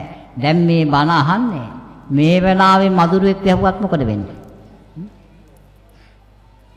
Taman දන්නේ නැහැ මధుරවා ගැඟට Tamanගේ අත ගිහලා මధుරවා මැරෙනවා. එහෙනම් කියපු ආකාරයට සිද්ධ වෙලා නැහැ. එහෙනම් ඇයි එහෙම වෙන්නේ? ඇයි Tamanta සිහි කළා කියන්න බැරි වාර ප්‍රමාණයක් මේකෙන් වළකිනවා කියලා කරපු වාක් ප්‍රකාශයේ වචනෙන් ගොඩනගපු සංස්කාරයට මොකද වුනේ? මෙච්චර වාර ගානක් වාක් සංස්කාරය අපි ප්‍රගුණ කළත් තව අපට බැහැ මధుරයක් වහපුවාම මේ මధుරගේ ජීවිතය ආරක්ෂා කරලා යමන තත්ත්වයටපත් වෙන්න. එහෙනම් අපි මතක තියාගන්න ඕනේ ඇයි එහෙම වෙන්නේ? ඒක මිනිස්සුන්ගේ දෝෂයක් නෙවෙයි දැන් මේ. ඒවා අපි දැනගන්න ඕනේ ඇයි මෙහෙම වෙන්නේ කියලා. නේ අපි සසර පුරාවටම මේ ජීවිත තුළ පුරුදු කරලා තියෙන ප්‍රාණඝාතයට අදාළ සංස්කාර, අදත්තා දානයට අදාළ සංස්කාර, මිත්‍යාචාරයට අදාළ සංස්කාර, බොරු කීමට අදාළ සංස්කාර, කේලාම් කීමට අදාළ සංස්කාර, නරක කැත වචන කීමට අදාළ සංස්කාර, හිස් වචන කීමට අදාළ සංස්කාර, රහමෙර පානය කිරීමට අදාළ සංස්කාර. මේවා තමයි අපි අතීත සංසාරේ බහුල වශයෙන් පුරුදු කළා තැන්පත් කරගෙන තියෙන්නේ. ඉතින් ඒ තැන්පත් කරගෙන තියෙන සංස්කාර අපට අර වචනයෙන් කරන ප්‍රකාශයේ මතක නැති කාලයක් කිව්වත් ඒකෙන් අපි වළකිනවා කියන ගොඩනගන සංස්කාරය ප්‍රමාණවත් නැහැ. අපි අර ගොඩනගන සංස්කාරය යට කරන්න. ඒ නිසා අපි වචනෙන් කිව්වට හරියන්නේ නැහැ. ඒ කාර්ය සිද්ධ වෙනවා. එහෙනම් අපි වටහා ගන්න ඕනේ මේ කාර්ය නොවෙන්න කොහොමද මේ සංස්කාරය ගොඩනගන්නේ? අනේ තරයි අපි හඳුනා ගන්න. දැන් මේ මුලින් කිව්ව කාර්ය තමයි ඔබට තහවුරු කර ගන්න පුළුවන්. දැන් ඔබ බලන්න මේ බඩගාගෙන යන පුංචි පුතෙක් දුවේ. පුංචි පුතෙක් දුවේ බඩගාගෙන යනවා. යනකොට ඉස්සරහට පුංචි කුහුඹුවෙක් අහුනොත් බලන්න හොඳට මොකද කරන්නේ කියලා. මොකද කරන්නේ? ඌ අල්ලලා අරගෙන කඩලා පොඩි කරලා විනාශ කරනවා නේද? කවුද පුරුදු කළේ? පුරුදු කරපු කෙනෙක් ඉන්නවද? නැහැ. අතීතේ පුරුදු කරපු සංස්කාර තමයි මේ ක්‍රියාත්මක වෙන්නේ. එහෙනම් ඒ වගේ තමයි අපි කාගෙත් තැන්පත් වෙලා තියෙන සංස්කාර වචනෙන් කියලා පමණක් අපට සෑහීමකටපත් වෙන්න බෑ. එහෙනම් මොකද කරන්න ඕන? එහෙනම් කළ යුතු කාර්යය තමයි අද මේ මොහොතේ ඉඳලායි හරි හෙට උදේ ඉඳලා හරි ආරම්භ කරන්න. උදේ අවදි වෙච්ච තැන අදිස්ථානයක් යා. උදේ අවදි වෙච්ච ගමන් අදිස්ථානයට යාගෙන දැන් අවශ්‍ය කරන සම්මා වාචා කියන අංගය හදා ගන්නනේ. උදේ අදිස්ථානය තියා ගන්නවා අද දවස මම මගේ සියලු කාර්යයන් සිද්ධ කරනවා. ඒ ඔෆිස් එකේ කාර්යාලේ වෙන්න පුළුවන්, පාසලේ වෙන්න පුළුවන්, ව්‍යාපාරික බිමේ වෙන්න පුළුවන්. කොහේ හෝ වේවා තමන් කරන රාජකාරිය කරනවා. උදේ අවදිච ගමන් අදිස්ථානයේ තියා ගන්නවා අද දවස මම මගේ සියලු කටයුතු සිද්ධ කරනවා. විහිළුවටවත් බොරුවක් කියන්නේ නැහැ. බොරු කීමෙන් වැළකීමේ ශික්ෂාපදයේ තුල අද දවස මම මගේ සියලු කටයුතු සිද්ධ කරමින් හික්මෙනවා කියලා එදා දවස සිහියෙන් හා යෝනිසෝ මනසිකාරයෙන් අන්න කරා. එදා දවසේ මේ විදිහට කළා ඒක අතයක පුරා මාසයක් එක දිගට ඔය ශික්ෂාපදයේ තුල හික්මෙන්න. අර මේ කිව නැහැකි වාර ගානක් කටින් වචනෙන් ප්‍රකාශ කළාට වඩා මාසයක් යනකොට අන්න ඔබට දැනේවි විහිළුවටවත් බොරියක් නොකියන තත්ත්වෙට ඔබ තුළේ සංස්කාරය බොරුවෙන් වැළකීමේ සංස්කාරය ලැබුම් අරගෙන තැන්පත් වෙලා තියන දකින්න ලැබේ. එදාට අන්න ඔබ බොරු කීමෙන් වැළකෙන කෙනෙක් වෙනවා. ඊළඟ මාසය ආරම්භ කරනවා පුරා මාසයක් මේ ශික්ෂාපදේ හික්මුණා. ඊළඟ මාසය ආරම්භ කරනවා කේලම් කීමෙන් වැළකීමේ ශික්ෂාපදය. ඒකටත් අර විදියටම අදිස්ථානයෙන් කාර්යයට බැහැලා සියෙන් ආයුන්සු මාසිකාරයෙන් පුරා මාසයක් ශක්තිමත් වෙනවා. එදාට ඔබ අන්න ඒ කියන සම්මා කේලම් කීමේ ශික්ෂාපදෙනුත් ආරක්ෂා වෙච්ච කෙනෙක් වේ. ඊළඟ මාසය ආරම්භ කරනවා ඊළඟ මාසය ආරම්භ පරුසා වාචා පරුස වචන නරක වචන කැත වචන මුලින් පිට වෙන ස්වභාවයෙන් වැළකීමට තව කෙනෙකුගේ කනට අමිහිරි නරක නපුරු වචන මුලින් පිට වෙන වයින් වැළකින්නට අන්න ආරම්භ කරනවා උදේ අවදි විජිතෙනින් තමන්ගේ රැකියාවේ කටයුතුත් එක්ක ඒ ශික්ෂාපදයක් පුරා මාසයක් අන්න හික්මෙනවා. එදාට ඔබ කවදාවත් නරක නපුරු කැත වචනයක් තව කෙනෙකුගේ කනට අමිහිරි වචනයක් කතා කරන කෙනෙක් නෙවෙයි. කතා කරන වචනයක් අන්නයි කයිතාම මිහිරි ප්‍රියජනක වචනයක් කතා කරන කෙනෙක් බවට පත් වේ. ඒකයි ශක්තිමත් ඊළඟ මාසය ආරම්භ කරනවා හිස් වචන කීමෙන් වැළකීමේ ශික්ෂාපදය. ඕක තමයි අසීල. ඕකට හැබැයි මාස දෙකක්වත් හික්මෙන්ට වෙන්නේ. මොකද අපි පුරුදු වෙලා තියෙන මේ ලෝක ධර්මයේ තුල අපි පුරුදු වෙලා තියෙන හිස් වචන කතා කරන්නමනේ. කතා උදේ වාඩි වෙච්ච ගමන් දෙන්නෙක් එකතන වාඩි වුණොත් උදේ පැය ගාණක් කතා කර කර ඉඳලා නැගිටලා යනවා ගින් බලන්න මොන වෙලා තියෙන්නේ. කාලේ නාස්තුනා මිසක් දෙන්නට කිසිම ප්‍රයෝජනයක්. ඒ වගේ දේවල් අපි වචන කරන්නේ නෑ. අන්න ශක්තිමත් වෙනවා. අද දවසමම හිස් වචන කතා කිරීමෙන් වළකිනවා හොඳට සිහියෙන් ආනුවණින් අන්න එදා දවසේ ඒ වගේ පුරා මාසයක් ශක්තිමත් වෙලා බලනවා. ඉතින් මේක ටිකක් අර බහුල වශයෙන් සිද්ධ වෙන දෙයක් නිසා මාසේ අමාරු නම් තව මාසයක් ඒකට දෙක් කර ගන්නවා. එතකොට මාස 5ක් ගත්තොත් මාස 5ක් යනකොට ඔබ සම්මා වාචා කියන මාර්ගාංගයෙන් යුක්තයි. අන්න ඊට පස්සේ ආරම්භ කරනවා සම්මා කම්මන්ත කියන අංගය. ප්‍රාණඝාත අදත්තාදාන මිත්‍යාචාර. දැන් ඉතින් ආයේ න්‍යාය අමුතුවෙන් කියන දෙයක් නැහැනේ. ඒකත් උදේ අවදි වෙච්ච අදිස්ථාන කර ගන්නවා. අදිස්ථානෙ තුල පේන තමන්ගේ සියලු කටයුතු සිද්ධ කරනවා. ප්‍රාණඝාතයෙන් වැළකීමේ ශික්ෂාපදේ තුල මාසයක් හික්මෙනවා. අදත්තාදානයේ ශික්ෂාපදේ තුලත් මාසයක් හික්මෙනවා.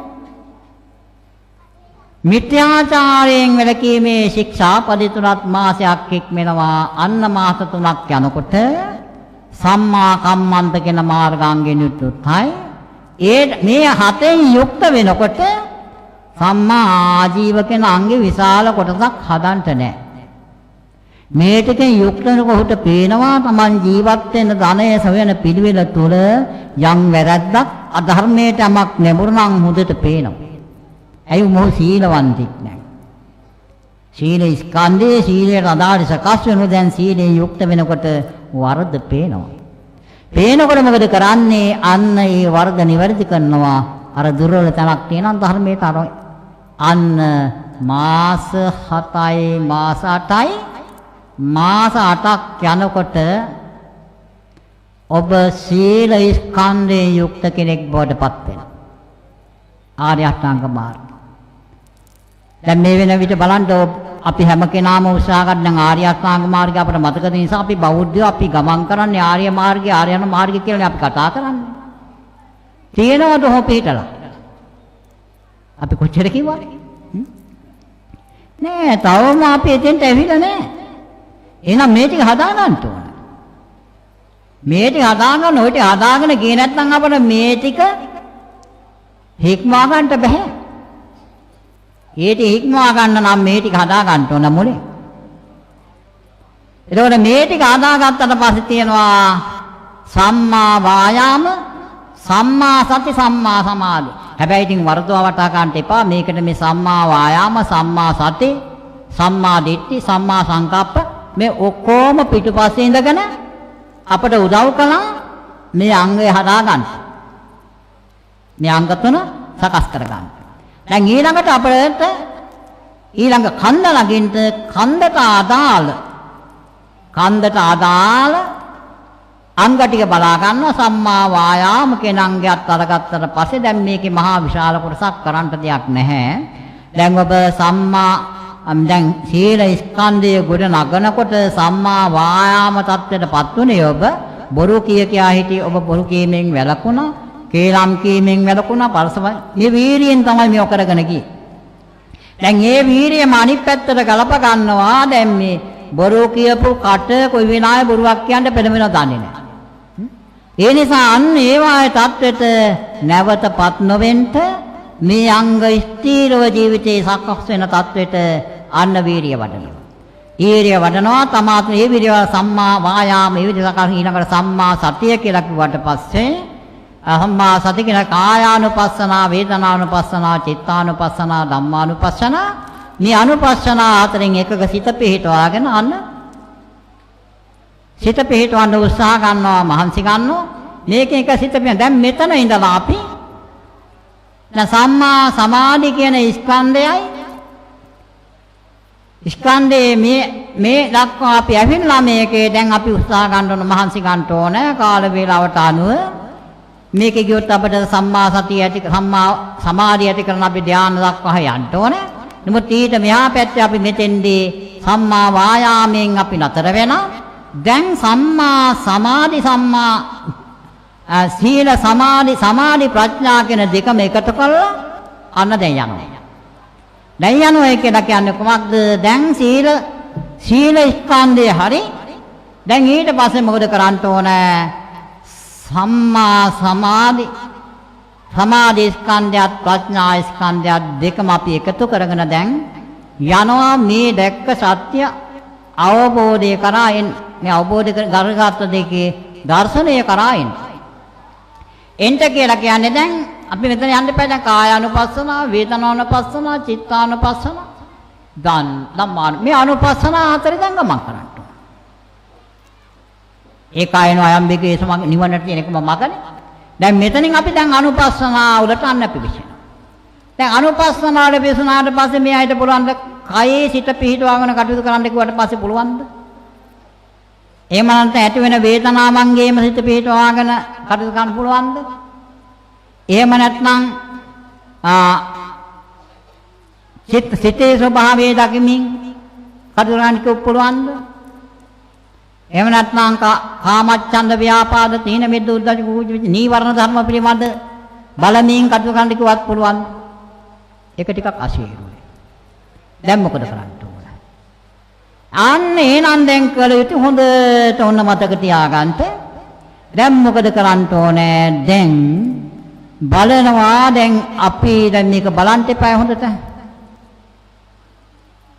දැන් බලනවා දැන් කායානුපස්සනාව, වේදනානුපස්සනාව, චිත්තානුපස්සනාව, ධම්මානුපස්සනාව කියන මේ අනුපස්සනා හතරෙන් දැන් අපි යන්න ඕනේ. දැන් අන්න එහෙනම්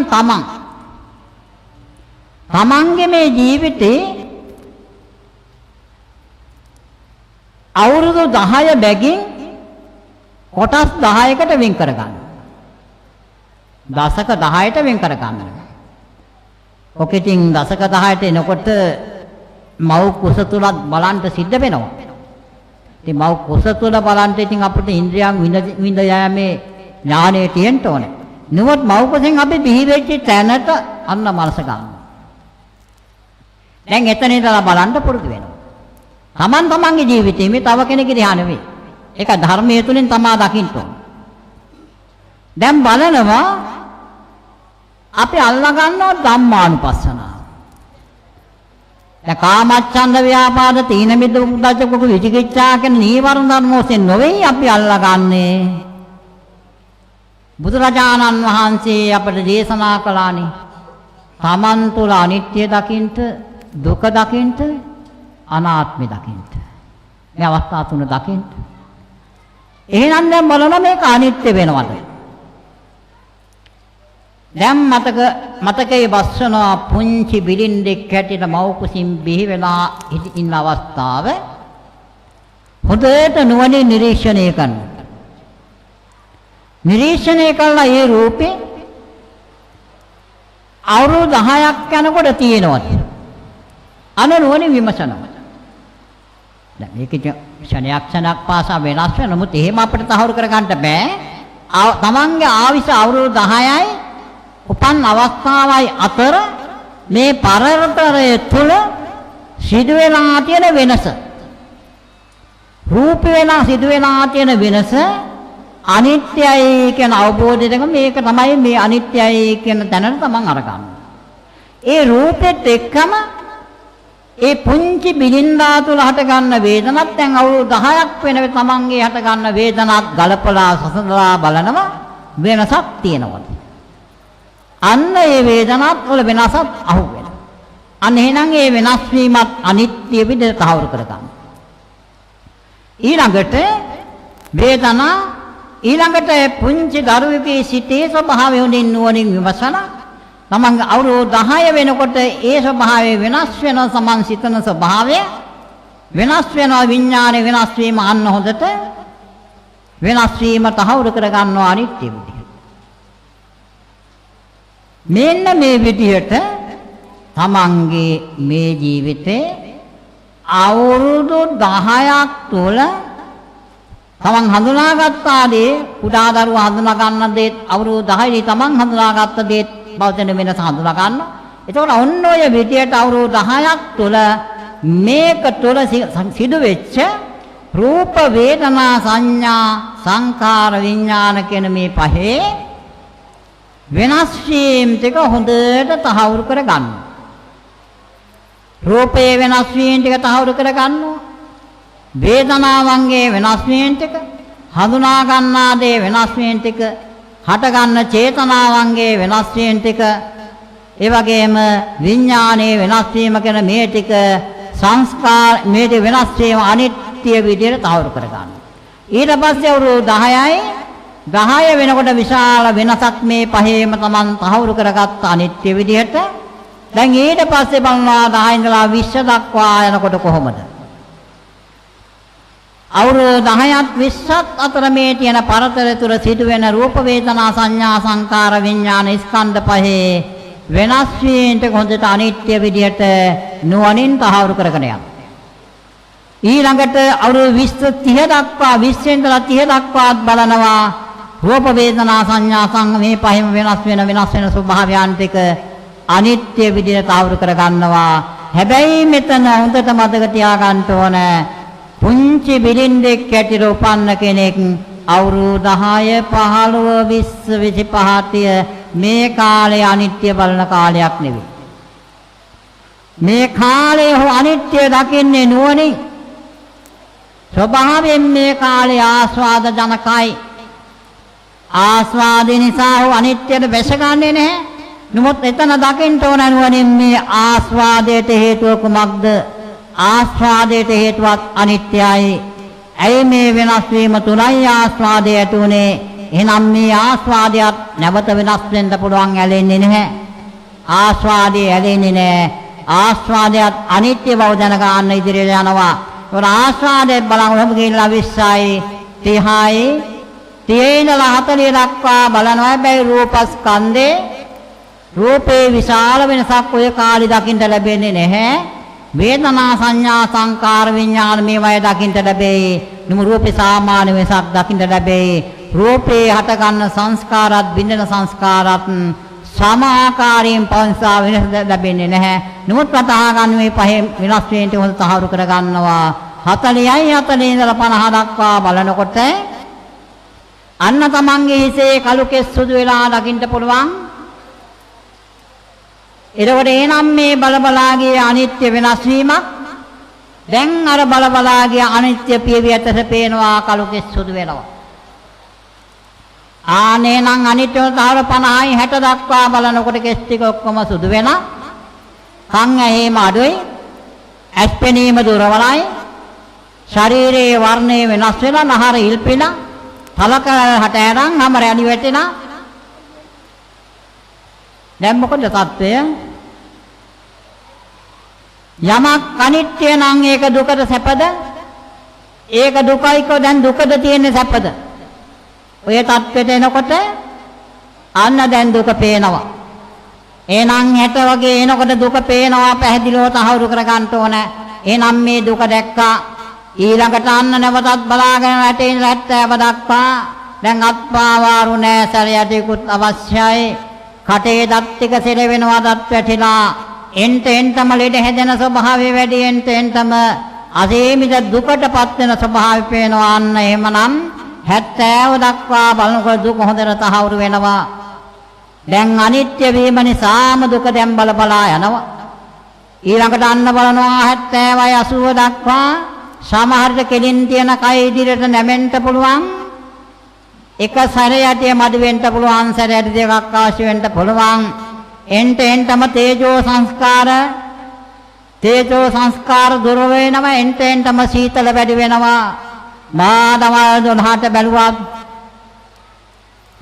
රෙද්දක් පොරවා ගත්ත ගිනි යවුවේ නැත්නම් ගිනි ගොඩක් ළඟ ඉන්න ස්වභාවය දකින්න ලැබේ. හොඳට සිතන මවාගෙන බලන්න රෙද්දක් පොරවා ගත්ත කටේ එක දතක්වත් නැති ඇස් යටට ගිලිච්ච කබ කඳුළු පෙරාගත්ත නහර ඉල්පිච්ච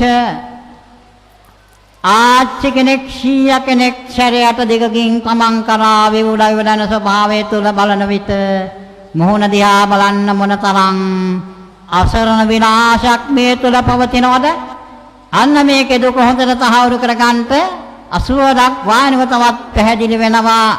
80 ඉඳලා 100 දක්වා බලනවා එන්ටම තමත් දුරවලයි. දැන් අනේ තිබිච්ච සිහි කල්පනාවක් නැහැ. වාඩි වෙන්න කිව්වොත් වාඩි වෙනවා, නැගිටින්න කිව්වොත් නැගිටිනවා. කෑම ටික ගන්න කිව්වොත් කෑම ටික ගන්නවා, නිදා ගන්න කිව්වොත් නිදා ගන්නවා. නාන්න කිව්වොත් නානවා, මූණ හොදා ගන්න කිව්වොත් මූණ හොදා ගන්නවා. තව කවුරු හරි කිව්වොත් කරන ස්වභාවයටපත් වෙනවා. සිහි කල්පනාව අඩු වෙනවා. ඇයි එහෙම වෙන්නේ? හැබැයි ඔය වෙලාව වෙනකොට හොඳට දුවලා පුතාලා මතක තියාගන්න ඕන. ඔය අවස්ථාව තමන්ගේ මවට නැත්නම් තමන්ගේ පියාට ඇති වෙන්න පුළුවන්. එතකොට හැබැයි ඇයට කරදර කරන්න එපා. මවට පිස්සු පියාට පිස්සු කියලා මේ පිස්සන් කොටුවලට එහෙම අරගෙන යන්න එපා. මේ පිස්සු රෝගය නෙවෙයි. ඖෂධ වලින් සුවපත් කරන්න පුළුවන් පිස්සු රෝගය නෙවෙයි. පිස්සුව කියන්නේ රෝගයක්. මේ සීල කල්පනාව නැතිවීම පිස්සු රෝගය නෙවෙයි. මේක සුවපත් කරන්න පුළුවන් කාටද? මානසික රෝගට අරන් ගිහිලා ඒ වෛද්‍යවරයාට නෙවෙයි මේක සුවපත් කරන්න පුළුවන්. තමන්ගේ කුසී තියාගෙන මම මේ ලෝකෙට බිහි කර දුවට පුතාට පුළුවන් මේ අවස්ථාව මවගේ මග හරවන්න පියාගේ මග හරවන්න. දුවට පුතා නැත්නම් මුණුබුරාට මිනිබිරියට පුළුවන්. මේ தත්ත්වයටපත් වෙන්න හේතුව තමයි මේක අපි අරගෙන යන්නේ. අද ඔබත් ඕක අරගෙන යන්නේ එහෙමයි. මේක අපි අස කන නාසය දිව කය මේ වයින් ආස්වාද විඳ විඳයි අරගෙන ගියේ. අවුරුදු 90ක් වගේ එනකොට මේ ආයත වලින් ගන්න ආස්වාදයක් නැහැ. බාහිරින් ඇහෙන හඬ පුතෙක්ගේ දුවෙක්ගේ මුණුබුරෙක්ගේ මිනිබිරියක්ගේ හඬ හරියට කනට පිහියෙන් යනවා වගේ වේදනා කරයි. එහෙනම් අජ්ජත් බාහිර කොහෙවත් ආස්වාදයේ දෙයක් නැහැ. මොකද වෙන්නේ? අන්න මතක් වෙන අවුරුදු 20 30 ආස්වාද විඳපු කාලය අන්න මනස බහිනවා.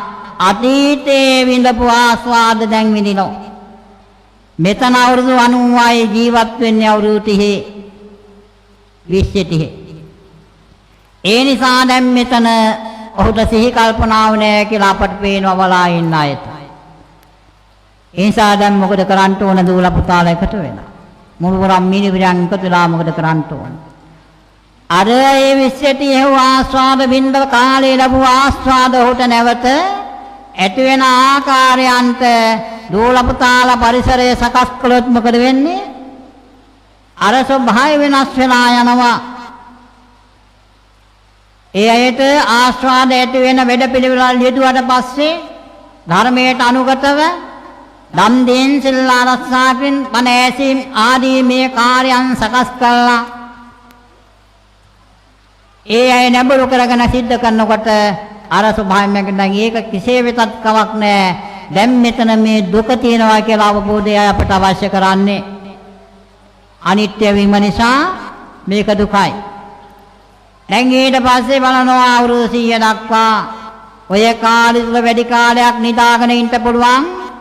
තව කෙනෙක් කැම ටික කවන්ට, ඇඳුම් අඳවන්ට, නාවන්ට, මලපා පිළිතු කරන්න අවශ්‍ය වෙන්න පුළුවන්. එවැනි අවස්ථාවකදී හිතලා බලන්න තමන්ගේ අවශ්‍යතාවයන් තමන්ට කරගන්න බැරුව තව කෙනෙක් ලවා කරව ගන්නට යන විට අවශ්‍ය වෙලාවට ඔය කාර්ය නුනොත් එතනත් මහා පීඩාවක් දුකක්. ඒ කොහොම හරි කමක් නෑ. දැන් මේ අනිත්‍ය දැක්ක, දැන් මේ දුක දකිනවා. දැන් 100යි මොකද වෙන්නේ? 100දී මරණයටපත් වෙනවා. පවතිනවද? එහෙනම් දැක්කද අනිත්‍ය දුක්ඛ අනාත්ම දකින්නවද දැන් තමන්ගේ ජීවිතය තුල? මේක තුල අනිත්‍ය දුක්ඛ අනාත්ම දැන් දකින්නවද? හැබැයි යෝනිසෝ මනසිකාරයෙන් නුවණින් උක බලන්න ඕන. නුවණින් තාවර කරගන්නවා අනිත්‍යයි දුකයි අනාත්ම. ඔය අවස්ථා තුන තමයි අපේ බෝසතාණන් වහන්සේ මහල්ලෙක් ලෙඩෙක් මරිච්ච මිනිසෙක් වශයෙන් දැක්කේ. ඒ දර්ශන තුන නිසා තමයි බෝසතාණන් වහන්සේ සියලු සම්පත් අතහැරියේ. මාළු රූපය තුල තමන්ගේ මහලොවිය, තමන්ගේ වෙනස් වීම, අනිත්‍ය ස්වභාවය නුවණින් දැක්කා. ඒ නිසා මේක අනිත්‍යයි කියලා අවබෝධයට ගත්තා. රෝගියා තුළ දැක්ක තමන්ට ඒ රෝගේ වැළඳලා විඳින දුක දුකයි කියලා ගත්තා. මරණය දැකලා තමන්ගේ මරණය සනිටුවන් කරගත්තා. මේක පවතින්නේ නැහැ, අනාත්මයි. එහෙනම් අනිත්‍ය දුක්ඛ අනාත්ම ලක්ෂණත්‍රය දැකීම නිසා තමයි ඒ සියලු සම්පත් අතහැරලා මහ බිම්මං කලේ. ඒ අතහැරලා මහ බිම්මං කිරීමේ ප්‍රතිඵලය තමයි අද අපට ඒ කාර්ය කරන්න අවශ්‍ය මේ ධර්ම වලින් පරිපූර්ණ ධර්මයක් අපට පැහැදිලි කළේ. අන්න ඒ නිසා දැන් ඔබ සිය අවුරුද්දක ජීවිතයේ ওই විදිහට බලනකොට දැන් අනිත්‍ය දුක්ඛ අනාත්ම කියන මේ ත්‍රිලක්ෂණය ඔය විදිහට හොඳින් තහවුරු කරගෙන යන්න. ඊට පස්සේ මොකද කරන්න ඕන? දැන් යෝනිසෝ මනසිකාරෙන් අනුමාන ඥානෙන් දැන් දකිනවා මේ දුක්ඛාරි සත්‍ය ඉස්සෙල්ලා බැලුවා. ඉස්සෙල්ලා බලා දැන් මේ දුක්ඛාරි සත්‍ය දර්ශනය කරලා අරගෙන එන්න දැන් මොකද කරන්නේ? අනිත්‍ය දුක්ඛ අනාත්ම ලක්ෂණයක් දැන් තහවුරු කරගත්තා. දැන් තහවුරු කරගෙන මොකද කරන්න ඕන? අන්න දැන් අපි ප්‍රඥා ස්කන්ධයට බහින්න ඕන. දැන් ප්‍රඥා ස්කන්ධයට බහින්න මොකද කරන්න ඕන? දැන් තමා තුළින්ම නිමිත්තක් හදාගන්න. මේ ගිය ගමන්ම හොඳට අවබෝධයට ගත්ත කෙනා දැන් අනිත්‍ය දුක්ඛ ලක්ෂණ හොඳට යෝනිසෝ මනසිකාරයෙන් බලන තමන්ගේ ජීවිතේ මේකේ ස්වභාවය මේකයි කියන අවබෝධය ලාභ කෙනා අන්න ඊට පස්සේ පරියංක භාවනාවට බහින්න ඕනේ. පරියංක භාවනාවට බැහැලා කය ඍජුව තියාගෙන නාසය අග සිත තියාගෙන ටික වේලාවක් ආනාපාන සතිය ඇසුරු කරන්න ඕන. ඒක නොකලත් වරදක් නැහැ. ටිකක් ශක්තිමත් කරගන්න පුළුවන් එහෙම කළොත්. නාසිකාග්‍ර පරිමුඛය තුළ සිත තියාගෙන ආස්වාස දිහා බලාගෙන ඉන්න. උවමනාවෙන් ආස්වාස ගැනීම නෙවෙයි, ස්වභාවයෙන් සිද්ධ වෙන ක්‍රියාවල දෙස බලාගෙන ඉන්නවා. නාසයක සිත තියාගෙන ඒ ආස්වාස ප්‍රාස්වාසයන්ගේ ස්වභාවය බලාගෙන ඉන්න අතරෙම විනාඩි 15ක් 20ක් ඒ බලාගෙන ඉන්න ගමම්ම ඒ ස්වභාවයේ සමාධිය තුලම ඉඳගෙන සිත ඉවත් කරගන්නවා නිමිත්ත තුලින්. නිමිත්තෙන් සිත බැහැර කරගෙන එහෙමම කිසිම සංස්කාරයක් මානසිකාර කරන්නේ නැතුව එහෙමම බලාගෙන ඉන්නවා ටික වෙලාවක්. ටික වෙලාවක් එහෙමම බලාගෙන ඉඳලා මොකද කරන්න ඕන? දැන් මේ ඉඳමුද සිත ඉවත් කරගත්තට පස්සේ සිත උපේක්ෂාවට එන්නේ. ඒ උපේක්ෂාවේ එහෙමම බලාගෙන ඉඳලා ඒ උපේක්ෂා සමාධිය තුළ ඉඳගෙනම කයට සිත නැඹුරු කරගන්න. කයට සිත නැඹුරු කරගන්නවා. කයට සිත නැඹුරු කරගෙන මේ සතර මහා ධාතුන්ගෙන් සකස් වුණා මේ සංකත රූපේ සියලුම සංස්කාර අනිත්‍යයි කියන මනස පවත්තන. කමට අනහැටියට. මේ සංකත රූපේ සියලුම සංස්කාර අනිත්‍යයි කියන මනස කමට අනහැටියට වඩාගෙන යනවා. ඔබ මේ කරපු ප්‍රායෝගික පුහුණුව මේ ප්‍රායෝගික පුහුණුව ඔබ ශක්තිමත් කරගෙන නම් හිටියේ ඔබට මහා දීර්ඝ කාලයක් ඒ විදිහට ඉන්න අවශ්‍ය කරන්නේ නැහැ. බොහෝ කෙටි කාලයක් තුළ ඔබට ඔබේ කය තුළ යම් ක්‍රියාවලියක් සිද්ධ වෙනවා දැනේවි. යම් ක්‍රියාවක් මේක තුළ සිද්ධ වෙනවා කියලා දැනෙන්න ගනේවි. ඒ දැනෙන්න ගන්න දේ ක්‍රමක්‍රමයෙන් වැඩි වෙයි. අන්න ඊට පස්සේ ඒක නැවත නැවත ඒ විදිහටම වඩ යනකොට දැන් ඇස් දෙක පියාගෙන හිටියට මේ දැනෙන ස්වභාවයේ දර්ශනය අන්නේ දැන ස්වභාවයේම දර්ශනයක් ඇස් දෙක පියාගෙන හිටියට ප්‍රඥාවට නුවණට අන්න ඉදිරියෙන් දර්ශනය වේවි. ඒ දර්ශනය වේවි. ඒ දර්ශනය ඇති වෙනකොට මොකද වෙන්නේ? ඒ දර්ශනය දකිනකොටම මොකද වෙන්නේ? දැන් මෙතන දර්ශනට එන්නේ ඥාන දෙකක් මෙතන අර ගන්නවා. සංස්කාරයන්ගේ උදේව ඥානය හා භංග ඥානය. මේ දෙක දකිනකොට සක්කාය දිට්ඨිය බිඳෙනවා. සක්කාය දිට්ඨිය බිඳෙන්නේ කුමක්ද කීම තුලද? ආර්ය සත්‍ය දර්ශනය තුලයි සක්කාය දිට්ඨිය බිඳෙන්නේ. ඔය අවස්ථාව දෙනකොට ආර්ය සත්‍ය දර්ශනය වෙලා ඉවරයි. අනේ නම් හොඳට මතක තියාගෙන ওই විදිහට හොඳට වඩාගෙන ගිහිල්ලා ඔය අවස්ථාව දක්වා හැබැයි මේ කිව්ව පරිදි මේක ලේසි නැහැ. කාලයක් පුරුදු කරන්න ඕන, පුහුණු කරන්න ඕන. පුහුණු කළායි අර කාර්යයට බහින්න ඕන. ඒ කාර්යය බහලා ඔබ පුහුණුව ශක්තිමත් කරගත්ත කෙනාට දීර්ඝ කාලයක් යන්න ඉස්සර වෙලා මේ ආර්ය සත්‍ය දර්ශනය කරා එන්න පුළුවන්. ආර්ය සත්‍ය දර්ශනයෙන් සක්කාය දිට්ඨිය බිඳ ගන්න පුළුවන්. ඒ ටික බිඳ ගත්තා නම් ඔබට මේ ජීවිතේක ප්‍රමාණවත් වෙනවා. අන්න ඒක බිඳුනාට පස්සේ ඉන්හා පැත්තට මොකද කරන්න ඕන? ඉන්හා පැත්තට කුලේ සක්කාය දිට්ඨිය බිඳ ගත්තා කියලා දැනගත්තාට පස්සේ මොකද කරන්නේ? ඊට පස්සෙත් මේ සංස්කාරයන් දෙසම බලමින් ඒ සංස්කාරයන් බැරි උපේක්ෂාවෙන් බලාගෙන යන්නත් පුළුවන්. එහෙමත් නැත්නම් ඒක අසීරු නම් මොකද කරන්න ඕන? එතෙන්ද ගිහිල්ලා තවත් ඔබට දේශ ක්‍රම තියෙනවා යන්න නොපිළිකුලේ පිළිකුල බලන්න පුළුවන්, පිළිකුලේ නොපිළිකුල බලන්න පුළුවන්. ඒ නොපිළිකුලේ තියෙන රාගය, පිළිකුලේ තියෙන පටිඝය.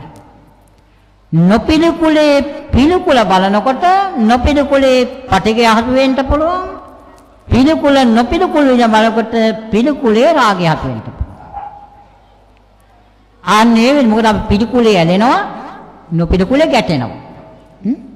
දැන් අපිට මෙතන ඉඳලා යන්න බෑ. අපි රාගය තුනී කර ගන්න ඕන, පටිඝය තුනී කර ගන්න ඕන. එහෙනම් මේ පැත්තෙනුත් අපිට යන්න පිළිකුලත් නොපිළිකුලත් පිළිකුල් විදියට බලන විදර්ශනාත්මක. නොපිළිකුලත් නොපිළිකුල් විදියට බලන. අවසානයේ පිළිකුලත් නොපිළිකුලත් දෙකම උපේක්ෂාවට ගන්න. විදර්ශනාත් වඩාගෙන යන්න පිළිකුලත් නොපිළිකුලත් සත්‍ය වශයෙන්ම උපේක්ෂාවට ආවන සක්‍රියතාව. ඊට පස්සේ එතන ඉඳලා ඊට පස්සේ මොකද කරන්න ඕන? උපේක්ෂාව තුළ ඉන්නවා නම් දැන් උපේක්ෂාව විදර්ශනා කරනවා නැවත අනිත්‍ය දුක්ඛ අනාත්ම ලක්ෂණය. ඒක රාගයත් නැති වුණා නම්, පටිඝයත් නැති වුණා නම් දැන් අවිජ්ජානුසයත් නැති වෙන කොතෙන්ද යන්නේ? අනාගාමී සත්‍යෙට. හැබැයි ලේසි නෑ. කාලයක් පුරුදු කළා සත්‍ය වශයෙන්ම ජීවිතේ කොට නැගෙන්න ඕනේ. අන්නේ විදියට ක්‍රමක්‍රමයෙන් ගියොත් ආරි සත්‍ය දර්ශනය යන්න ඇති කර ගන්න පුළුවන්.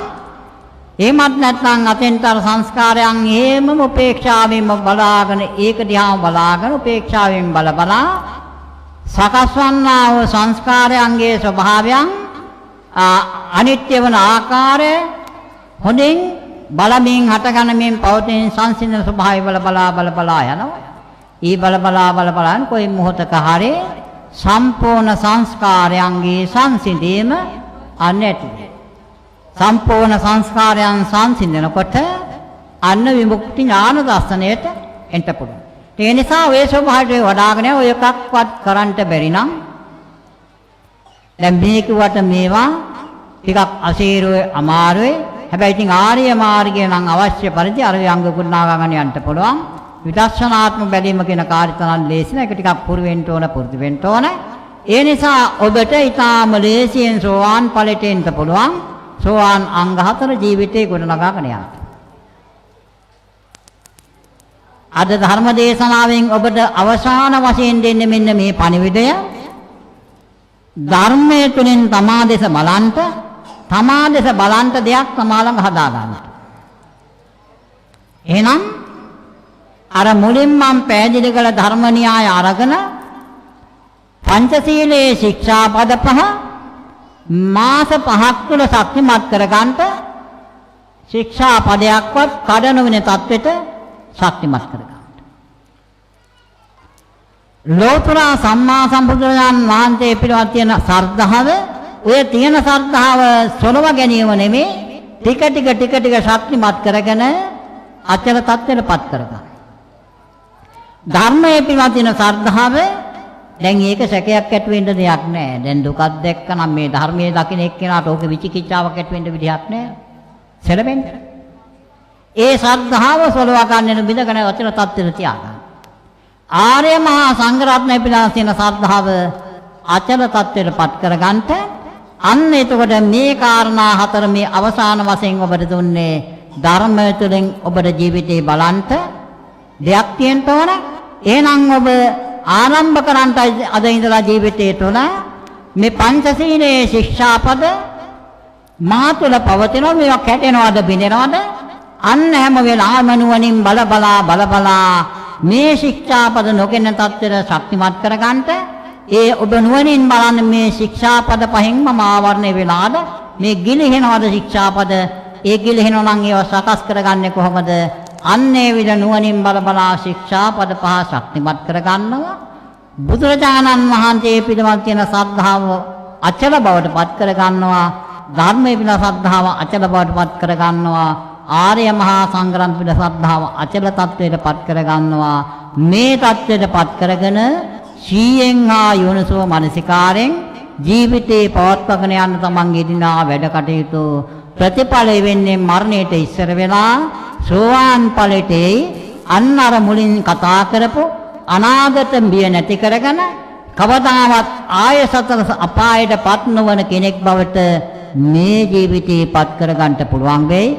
අන්න ඒ නිසා විචිකිච්ඡාවක් සැකයක් ඇති කරගන්නේ නැතුව තුනුරුවන් පිළිවර අචල ශ්‍රද්ධාවත් පංචශීලයේ කැඩෙන්නේ නැත්නම් බිඳෙන්නේ නැත්නම් ආර්යකාන්ත සීලයක් කියන මේ ධර්මතා 4 ගත්තට පස්සේ මේ ධර්මතා 4 පහසුවෙන් ඒ තරම් සුළුපටු ධර්මතා 4ක් නෙවෙයි මේ ධර්මතා 4 සෝවාන් අංග 4 හැටියට බුදුන් වහන්සේ පෙන්වුවේ මේ ධර්මතා 4ෙන් යුක්ත නම් ඔහු දහම් කැඩපත හදාගත්ත කෙනෙක් දහම් කැඩපත හදාගත්ත කෙනා ඒ කැඩපතෙන් දකින්න කුමක්ද ඒ කැඩපතෙන් ඔහු ධර්මයයි දකින්නේ ධර්මයේ දැක්ක වෙලාවට ඔහු ඒ ධර්මයෙන් ලැබෙන ඵලය සාක්ෂාත් කරගන්නවා ඒ නිසා ඔන්න එහෙමනම් මේ ධර්මයේ ගැඹුරට යන්ට පෙර ඔබට ඊටාම සරලව මේ ජීවිතයේ සතර අපායෙන් මිදෙන්න අවශ්‍ය කරන මාවතයි මේ පැහැදිලි කළේ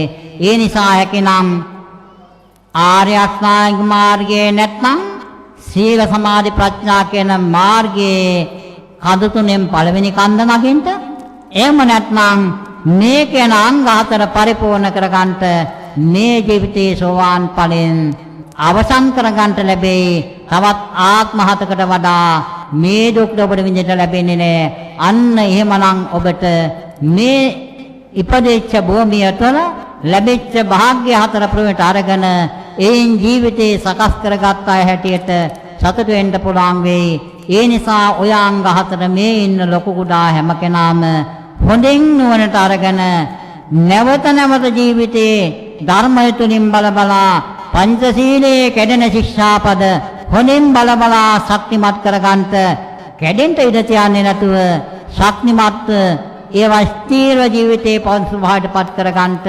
ශ්‍රද්ධාව බිඳ ගන්න තියාගන්නට ඔය ටික ඔබට සිහියෙන් හා නුවණින් ජීවිතේ බලන්න පුළුවන් ධර්මයේ තුලින් මේ ධර්මතා හතරෙන් මම පරිපූර්ණද කියලා අන්න ඔබට නිතර නිතර බලන්න පුළුවන්. එතකොට ඔබට මහා විශාල ජග් ධර්මයෙන් බලන්න දෙයක්වත් නැහැ. පංචශීලය දිහා බලන්න පුළුවන්, ශ්‍රද්ධාව දිහා බලන්න පුළුවන්, ගිලිහෙනවා නම් හදා ගන්න පුළුවන්. හැබැයි ගිලිහෙන්න හදා ගැනීම නෙවෙයි යුතුයකම. ගිලිහෙන්නේ නැතුව පවත්වා ගැනීමයි. කඩ වෙන්නේ නැතුව පවත්වා ගැනීමටයි වීරිය ගන්න ඕන. ඒ ටික සකස් කරගත්තොත් ඔබට අන්න මේ ජීවිතේ දැය ගන්න පුළුවන්. දැන් අතන මා මුලින් සඳහන් කරව අනුපස්සනා හතරත් පෙන්නලා දෙන්න සිද්ධ වෙනවා. අතෙන්ට ගිහිල්ලා අර සෝවාන් ඵලයේ දක්වා ලේසියෙන් එන්න පුළුවන් උනේ ඇයි? රූපේ වෙනස් වීම ටික බලබලා ගියේ කුමක්ද? කායානුපස්සනාව. බැලුවේ අනිත්‍ය ධම්මානුපස්සනාවයි කායානුපස්සනාවයි දෙක වඩාගෙන ගියා. වේදනාවන්ගේ වෙනස් වීම ටික බලබලා ගියා. වේදනානුපස්සනාව බැලුවේ අනිත්‍ය ඒකත් එහෙනම් එකට වඩාගෙන ගියා.